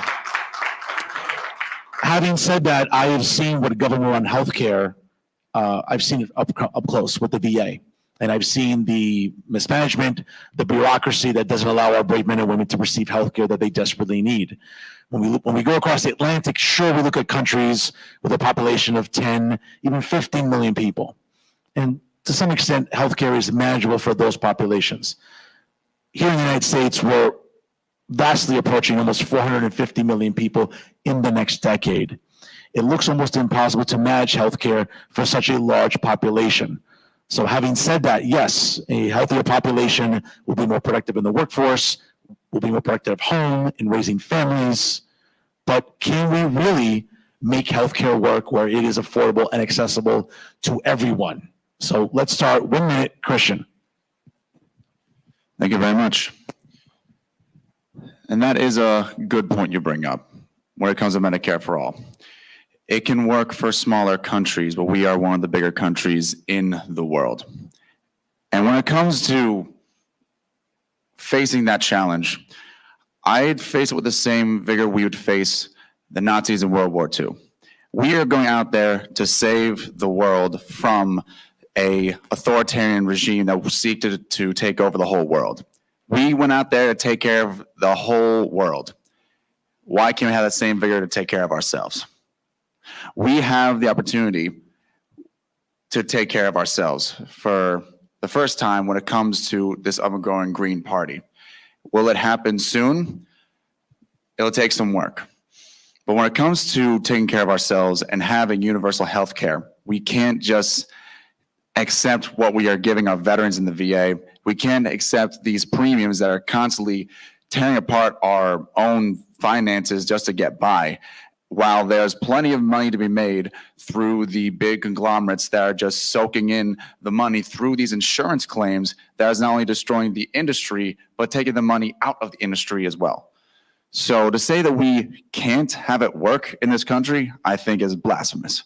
We have a chance to try and make it a premier example in the land of opportunity in the United States. So I feel like it's the best chance we have. So as a Green Party, I say bring it on. Tom, we'll go back to you here. Again, healthcare is important, as I've mentioned earlier. A healthier population is a more productive population in many facets. But like any independent or conservative out there that you're trying to win over, right, during any sort of election cycle, biggest question is how do we pay for this? Especially in a country whose population continues to escalate and boom almost yearly. 1 minute, please. Well, we can't afford not to do this. We need a single payer system where we take the insurance companies out of the process. Instead of 30% higher administrative costs, we have a 3% administrative costs under Medicare. That's why we have the bills in place. We have the structure there already. It works. We can improve it and we can expand it, and everyone can have health care without premiums, without deductibles. We pay for it. One, we change our priorities. John was talking about the Pentagon budget. We do it through it's part of the Green New Deal to reduce our Pentagon budget. We do it with the progressive taxation. We got to take the cap off of Social Security so that more people pay into it, so we don't have to worry about that. We need long-term care and nursing home care included in the Medicare for All bill. There's been some studies by a guy named Schreiber in 2013, where 5% of the people would do worse, but 95% would do better with a progressive taxation plan and Medicare for all. And in the first year alone, there's a 4-year transition in one of the bills, a 2-year transition in the other bills. In the first year alone, we save $829 billion. And that goes back into giving more health care to people. So we can't afford not to go to universal health care. 30 or more developed countries in the world treat health care as a human right. That's what it is. when we talk in the Constitution that we like to talk about promoting the general welfare basically meant the physical welfare of the people. This has to be as top of a priority as defense is.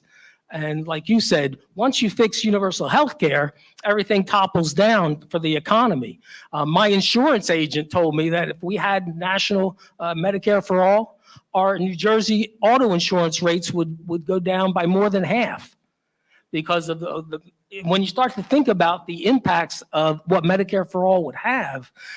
Barry likes to talk about municipal employees. One of the largest increases costs for taxpayers is healthcare for municipal employees. If you went to a system where they didn't have to worry about that, then we'd save a lot of money and your taxes would go down. Same thing for businesses, especially small businesses. They don't want to be in the business of healthcare. It's absurd to tie healthcare to employment. It makes absolutely no sense. The only reason I can see for doing that is to try to keep control over your workers and not to allow them to have any kind of autonomy or to move on between workplaces. So we really need to do this, and we need to do it as soon as possible. All right, thank you. Ben, same question for you. When we think about healthcare, obviously, I mentioned the talking point repeatedly, a healthier population is a more productive population. There's no question about that. But for a lot of voters out there in your district, they're concerned, how do we pay for something like this with a growing population? And certainly, obviously, we have obesity rates that are leading the planet without question.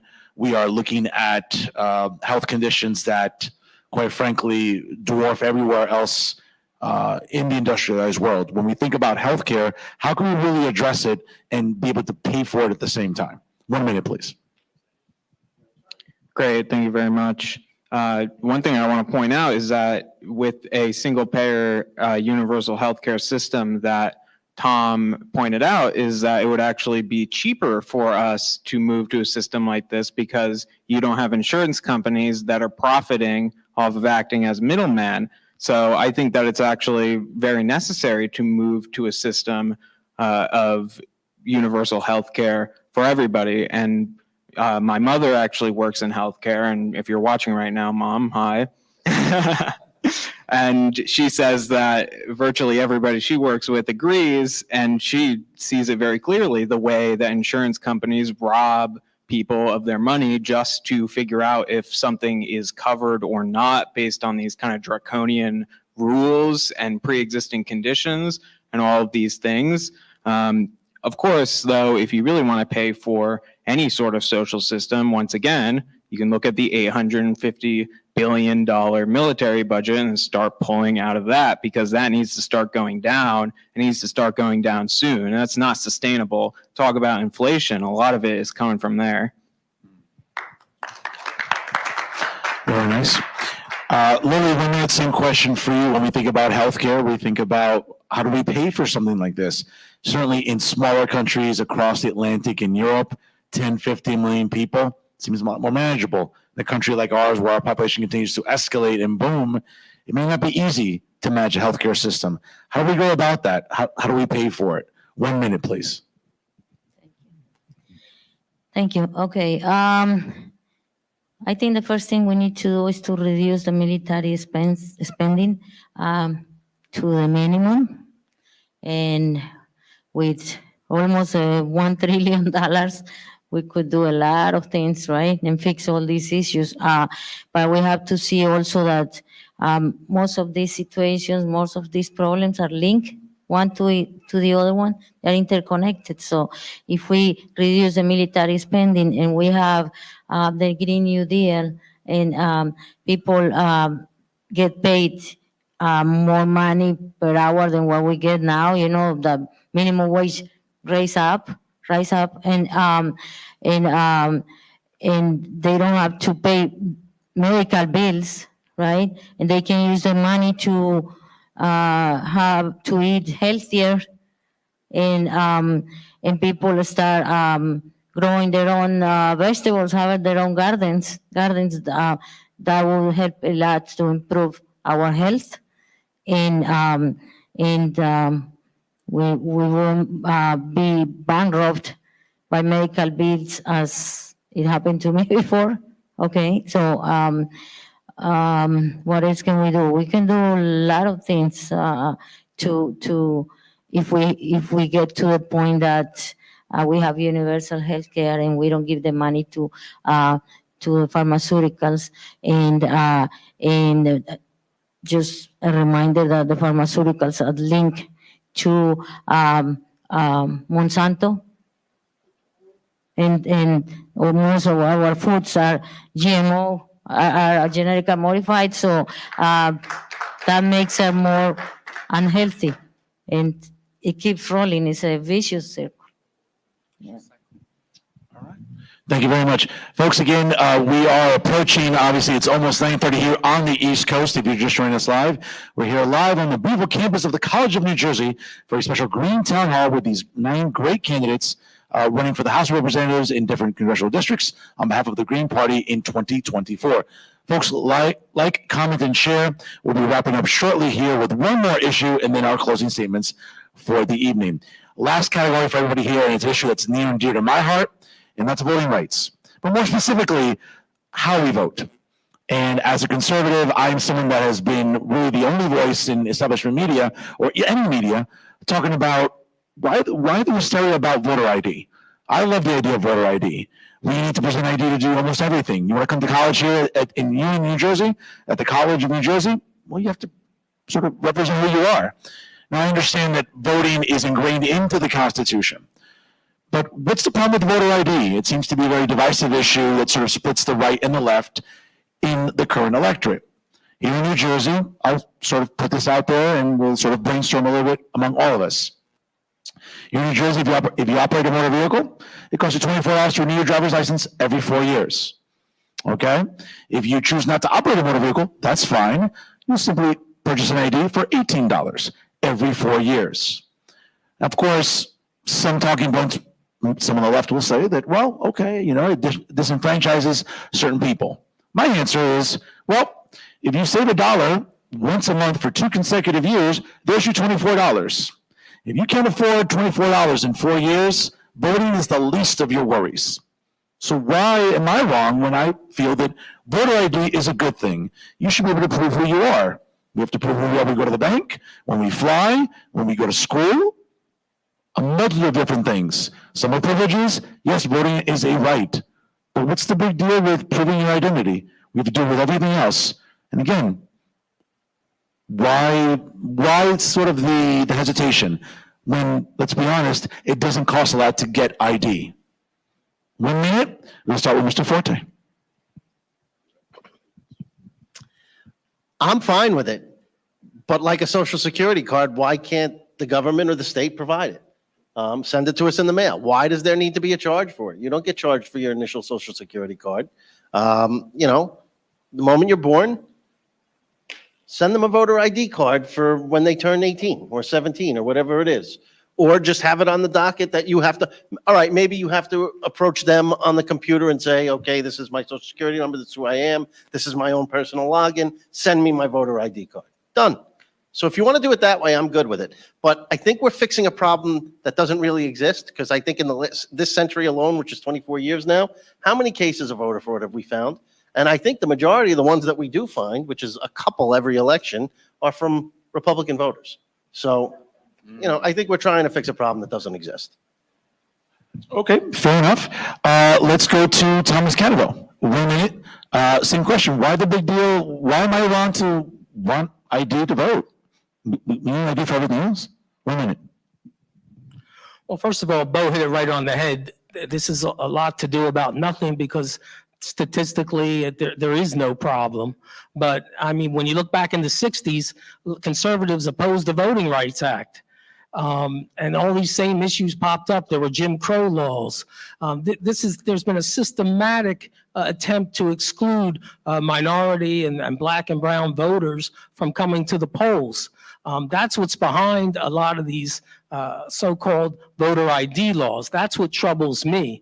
I mean, for me, I have a license. It's easy for me to get access to I have a social security card. But for a lot of people, it's not, especially when you're talking about money involved in registering. We have voter registration system. It's working. Let's just try to buttress it and make sure we don't have violence at the polls. Thank you. Okay, thank you.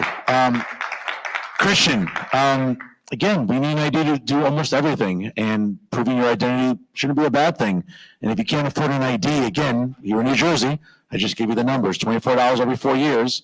If you can't afford $24, again, maybe voting is the least of your worries right now. 1 minute, what do you think? My worth is not connected to a dollar sign. I have a voice that should be able to vote if I am in this country and have available age requirements. When it comes to having your voice heard, that is the exact way they try to silence it, by saying you're not worth it because you literally don't have the money.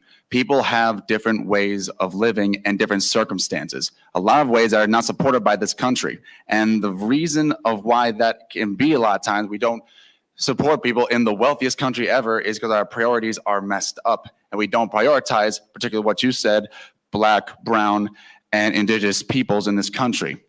And that is the underlying issue with a lot of the issues in this country.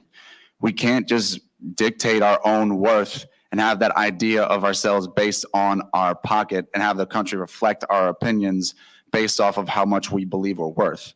We need to believe in ourselves, and this country only wants to dominate people from outside and within. That philosophy has to change if we want to be a better country for you and for me. Understood. John, same question, 1 minute. Voting ID seems to be a controversial issue every election cycle, whether it's in blue New Jersey or maybe red Florida. Do we need an ID to vote? And what's the big deal about requiring one? 1 minute. Well, first of all, I have enough cards in my wallet. No, I'm just kidding. I'm totally just joking. You know, we have our insurance cards for those states who have, gun licenses. Even here in New Jersey, you're required to have a license to own a gun. We could bring up that same type of conversation. I'm totally for a voter card. You know, that's totally fine. I see that I would bring it out once a year, and I see it, if you were to make people pay for it, it's going to be something that's going to bring in money because people lose cards too frequently. It's just a way to bring in money, and that's not what we're about. We're about giving people the right to vote. If you want to vote, you live here, and you meet all of the requirements, then go ahead. All right, very good. Lily, same question for you. When we think about voter ID, it's, again, we have to prove our identity for almost everything we do on a daily basis, whether we travel across state lines, enroll in higher education. Listen, I'm, to John's point, as an avid Second Amendment user, guess what? If I want to purchase a firearm, I need to prove who I am, right? So if exercising my Second Amendment right requires an ID, what's wrong with requiring an ID for other rights? Because, again, we have to prove who we are. 1 minute, what do you think? I don't think it's a bad idea to have a voter ID, but I agree with Bo. If we get it by mailing, it's free. The issue here is what others said, that it's trying to disenfranchise people of color mostly. And we are not talking here about homeless that don't have an address, an actual address, or people that are on halfway houses, right? So those are the ones that basically, if they don't have an ID with an actual address, they cannot vote. So, again, we're trying to push people away from voting, and voting, for me, is not just a right, but it's also an obligation, right? And we should use it, because many countries around the world are not allowed to do it, and someone might get killed just to go vote. So if we want to promote people going to polling places and voting, we need to take other measures and not just be so restrictive about an ID. Okay, thank you. Thank you. Barry, you look like you're dying to chime in on this issue. 1 minute. Am I wrong to want voter ID? Because again, I mean, I'm an avid and responsible gun owner. So if I need to prove my identity to exercise my Second Amendment right, what's wrong with proving my identity to engage in other rights? 1 minute, sir. 1 minute. 1 minute, you got it. I'm not going more than a minute. I don't think it's a problem in New Jersey, because here in New Jersey, you register, vote, and they send you a voter card. And you have it. It's free. You don't pay for it. Other states around the country, they use it as a tool to suppress votes, my opinion, okay? On top of that, well, a bigger issue for me about voting is having a convicted felon running my board of elections, and when I look at the ballot and where I'm placed on the ballot, if they could put me any farther to the right, I would have fallen off the ballot, okay? And we have that around the state. Green Party, I think there's like 4 or 5 counties where the Green Party is in column I. To me, that's a bigger issue in New Jersey than voter IDs. Thank you. Okay. Once again, ladies and gentlemen, here we're on the beautiful campus of the College of New Jersey in Ewing. If you're just joining us live, this is the special Green Town Hall with our 9 House candidates running for the House of Representatives in 2024. Folks, you have options. Early voting begins next weekend. Mail-in ballots have already gone out. Of course, you can vote on Election Day coming up on November the 5th. In 20 days, you do have options in various congressional districts here in New Jersey. Before we call it a night here, I want to thank all the 9 candidates here tonight. I may all give you a minute to do your closing statement, but I want to thank you all for participating in the process. It's not easy. It certainly takes a lot of gusto, and as they say in my culture, ganas, and I'll try to keep it a family show, cojines, right? I'll try to keep it a family show, as they say, to get up there and put your name on a ballot. I know what it's like. I did many moons ago, and I've chosen not to do it ever since. I've chosen to pursue journalism and other ventures, but all of you are to be commended. It's not easy to run. It's not easy to fundraise, to use social media, to try to get a message out for a different party that isn't one of the 2 establishment parties. I really commend you guys. I really want to thank you for welcoming me into this town hall. It's living proof that conservatives, Green Party candidates, anybody, socialists, whoever, can get along and have a dialogue. And one of the things that I'm really proud of about tonight is we had a dialogue between 10 individuals, and it's been so civil, it's been so amicable, and quite frankly, it's been very educational, not just for conservatives like myself, but for all of you at home, independents, libertarians, Green Party, socialists, you name it, Republicans, Democrats, Constitution Party candidates, whoever. It's important that we listen to each other, especially during this election season and for many more election seasons to come. I'm going to give you all a 1 minute closing statement, and then I'll have a little closing statement of my own. We'll start with Robin, and we'll work our way down. 1 minute, please. Closing statement. Okay. I am running as the only Jewish candidate in my district and the only anti-genocide candidate in my district.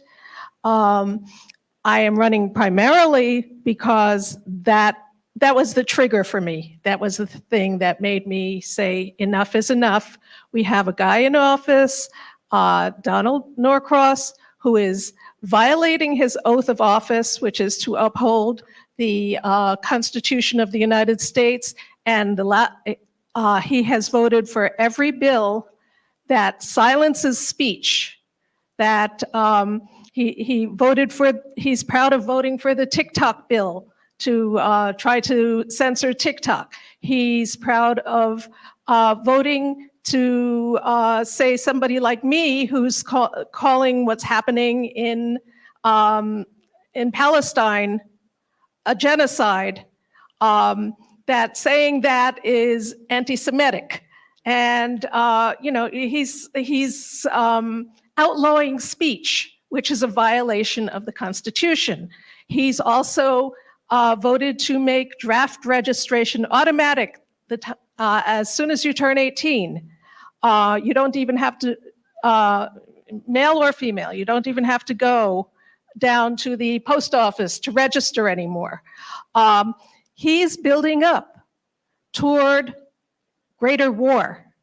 And if you see what's happening in the Middle East, he's building up to use our kids and our grandkids as cannon fodder for whatever war they have in mind that they're building towards. That's it.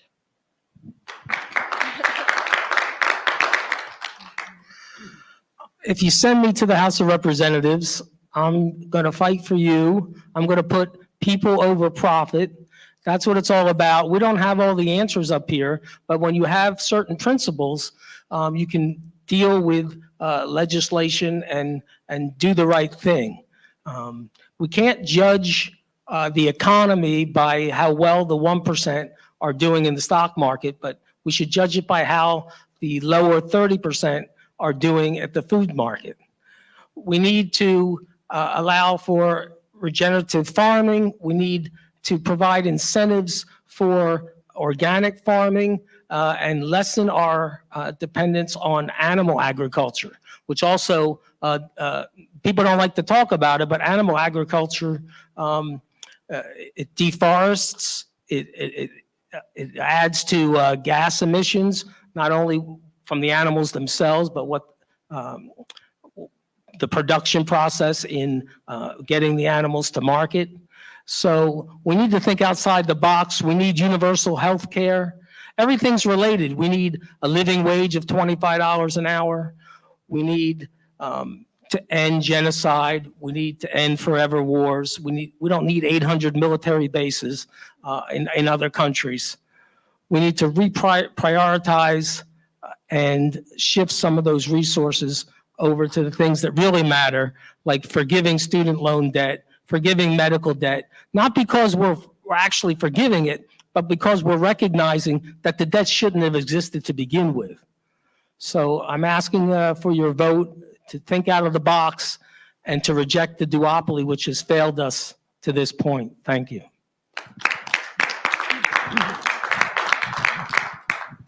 Voters constantly tell pollsters that they wish there were more choices, but the duopoly parties do all they can to suppress political competition.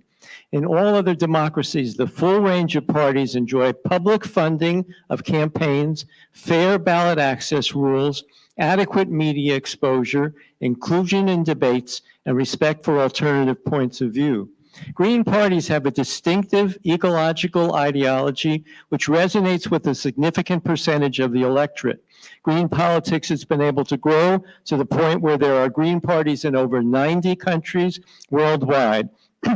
They run candidates that get elected to parliaments and even serve in governing coalitions, but not here in the United States because our electoral system is antithetical to alternative choices and the duopoly parties are suppressive of competition. And then they have the audacity to chastise our party for supposedly not growing fast enough to be taken seriously. What actually is notable is how we've managed to endure for decades under the circumstances of an antagonistic system. We endure because people can see that the climate crisis is a specific manifestation of a more general ecological crisis facing humanity and impacting all living creatures.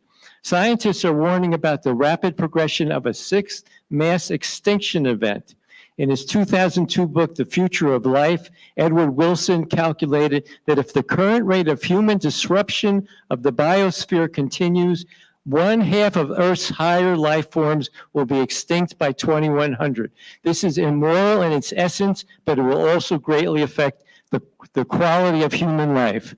The Green Party endures because of growing recognition that our distinctive program, centered on ecological sustainability, social justice, peace, and revitalization of local community life, presents a compelling alternative to the programs and policies of those status quo parties.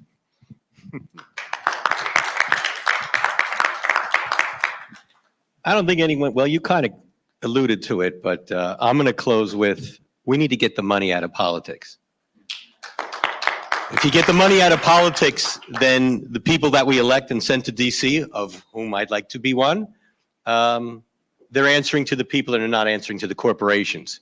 Because as far as I'm concerned, what goes on in this country now everything is focused towards what the corporations want. And along the same lines, our military budget, those billions and billions of dollars, is to support the cause of the multinational corporations overseas. So as far as I'm concerned, we're nothing more than the strong arm of the multinational corporations across the world, inflicting what they want on other people all around the world. So if you get the money out, okay, and there's publicly financed campaign systems, then they have no one to report to other than the people who vote them in. And I think that's a really important thing.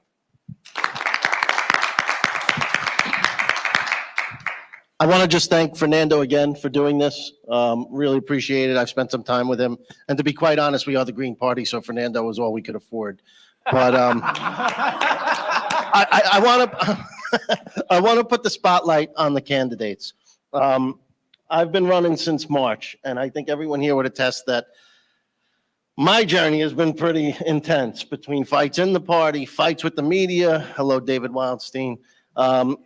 Fights with all kinds of people. But, you know, it's humbling to sit here with specifically these 8 other candidates who have always supported me, and I will always support to the end. And, you know, thank you for your courage.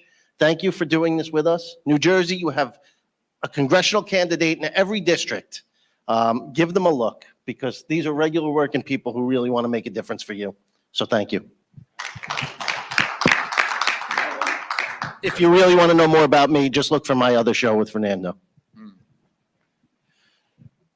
I am for the 8th Congressional District of New Jersey. You can look me up on social media on what is it? CJ for 8th on Instagram. And when it comes to what's going on, for Bo said, oh, we're just getting started. This is only the beginning. They're trying to have a true resistance against what we've been taught to have for so long. This is the beginning of the opportunity to be able to have your voice actually heard. Not as a Democrat, not as a Republican, not even as what I am, a Green Party person, but as a human being. Have a peaceful, actual dialogue about our issues. This is where we begin. So as a Green Party person for the 8th Congressional District, if you vote for me, you have a climate champion, you have a Medicare for All champion, you will have a universal basic income champion, you will have a Green New Deal champion, you have mass transit, you will have anything that you truly want to have. And vote Green.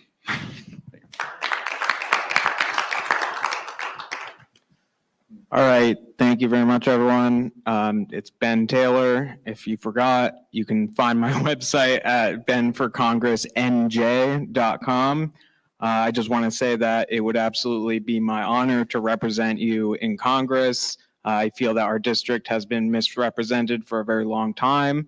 The other thing I think that's important is that when you're looking at third parties, especially the Green Party, this is not just one issue where we differ from the 2 major parties. It's virtually every issue. It's dozens and dozens of things. Everything that Bernie Sanders left behind is in the Green Party. So I think that we really need a People's Congress. And I'm speaking especially to young people who overwhelmingly say that they don't see a very bright future for them. They can't afford basic necessities. They see America as a dying empire ruled by bad people. So vote for me, Ben for Congress, District 9. Thank you very much, everybody. Wow. First of all, I did want to thank you, Fernando. Really was interesting, you know, having you pick our brains. And I would love to pick yours as well sometimes, because I would love to hear what you have to say. Oh, never mind. Apparently I don't. But I did want to, actually, I need to stand and say this because of how dire this election has become. I have chosen to run for this election because of the help that we need. Ever since I was the age of 8 years old, I have believed that I've had a purpose. And I believe that this is my purpose, to help the American people and ensure that we keep money out of politics, to ensure that you can have an abortion, to ensure that you can have health care, a roof over your head, your stomach full, I want the best for every person. I don't care what background you come from. So please, on November 5th, think of me, John Carlos Serrano, John for Congress on Instagram, John for Congress on Twitter, everywhere. So thank you.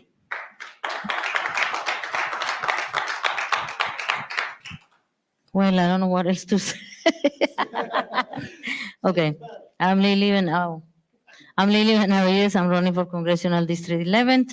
And I would say that we all here are regular people that have a regular life. No one here is a millionaire or a Hollywood star or any of that. We have always done community work, and we know the struggles of those communities.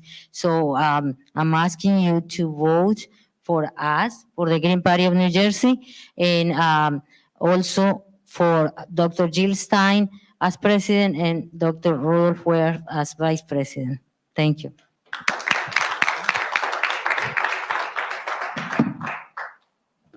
I do want to take this opportunity to thank all the candidates here tonight. It's been a very informative town hall with these Green Party members. And certainly, ladies and gentlemen, you have options. Early voting begins next weekend. Mail-in ballots have gone out. And certainly you have the choice to vote on Election Day coming up in 20 days on November the 5th. What I will say, ladies and gentlemen, is I want to thank the College of New Jersey for hosting this great town hall tonight. And again, I want to thank Jersey First TV for sponsoring the event this evening. Once again, you have options coming up on November the 5th. And folks, that's what makes democracy great. Talking to everyone from all backgrounds, ethnicities, ideologies, genders, and of course, backgrounds. And that's what we learn about during this town hall this evening with 9 exceptional Green Party candidates. For more information on their candidates and their candidacy, do visit www.gpnj.org. And don't forget, ladies and gentlemen, every Monday night, live at 6 p.m. Eastern Time, you can check out the award-winning Real Talk with Fernando Uribe via Jersey First TV. I'll continue to have great conversations and the best analysis and commentary about everything going on in New Jersey politics. Folks, you can rely on Real Talk every Monday night via the Jersey First Television Network. Don't forget to follow us on Instagram, of course, on Twitter. Like us on Facebook, of course. Make sure you subscribe to the Jersey First Television Network on YouTube and certainly on LinkedIn, as well as on all of our social media platforms. Always remember, folks, every Monday night, if it's unbiased and unfiltered, it's always Real Talk with Fernando Uribe via Jersey First TV. Once again, I want to thank the College of New Jersey and these 9 exceptional candidates running for the House of Representatives in 2024. Again, democracy works when we talk to each other and when we get involved. Once again, I want to thank you for tuning in here tonight. Don't forget to comment, like, and share the broadcast as soon as we go off the air. We look forward to your support for the rest of 2024 on the Jersey First Television Network. We'll be doing many more great things in 2025. Thank you so much for tuning in here, folks. And always remember, please party responsibly. Take care of yourselves. And always remember, stay classy, everyone.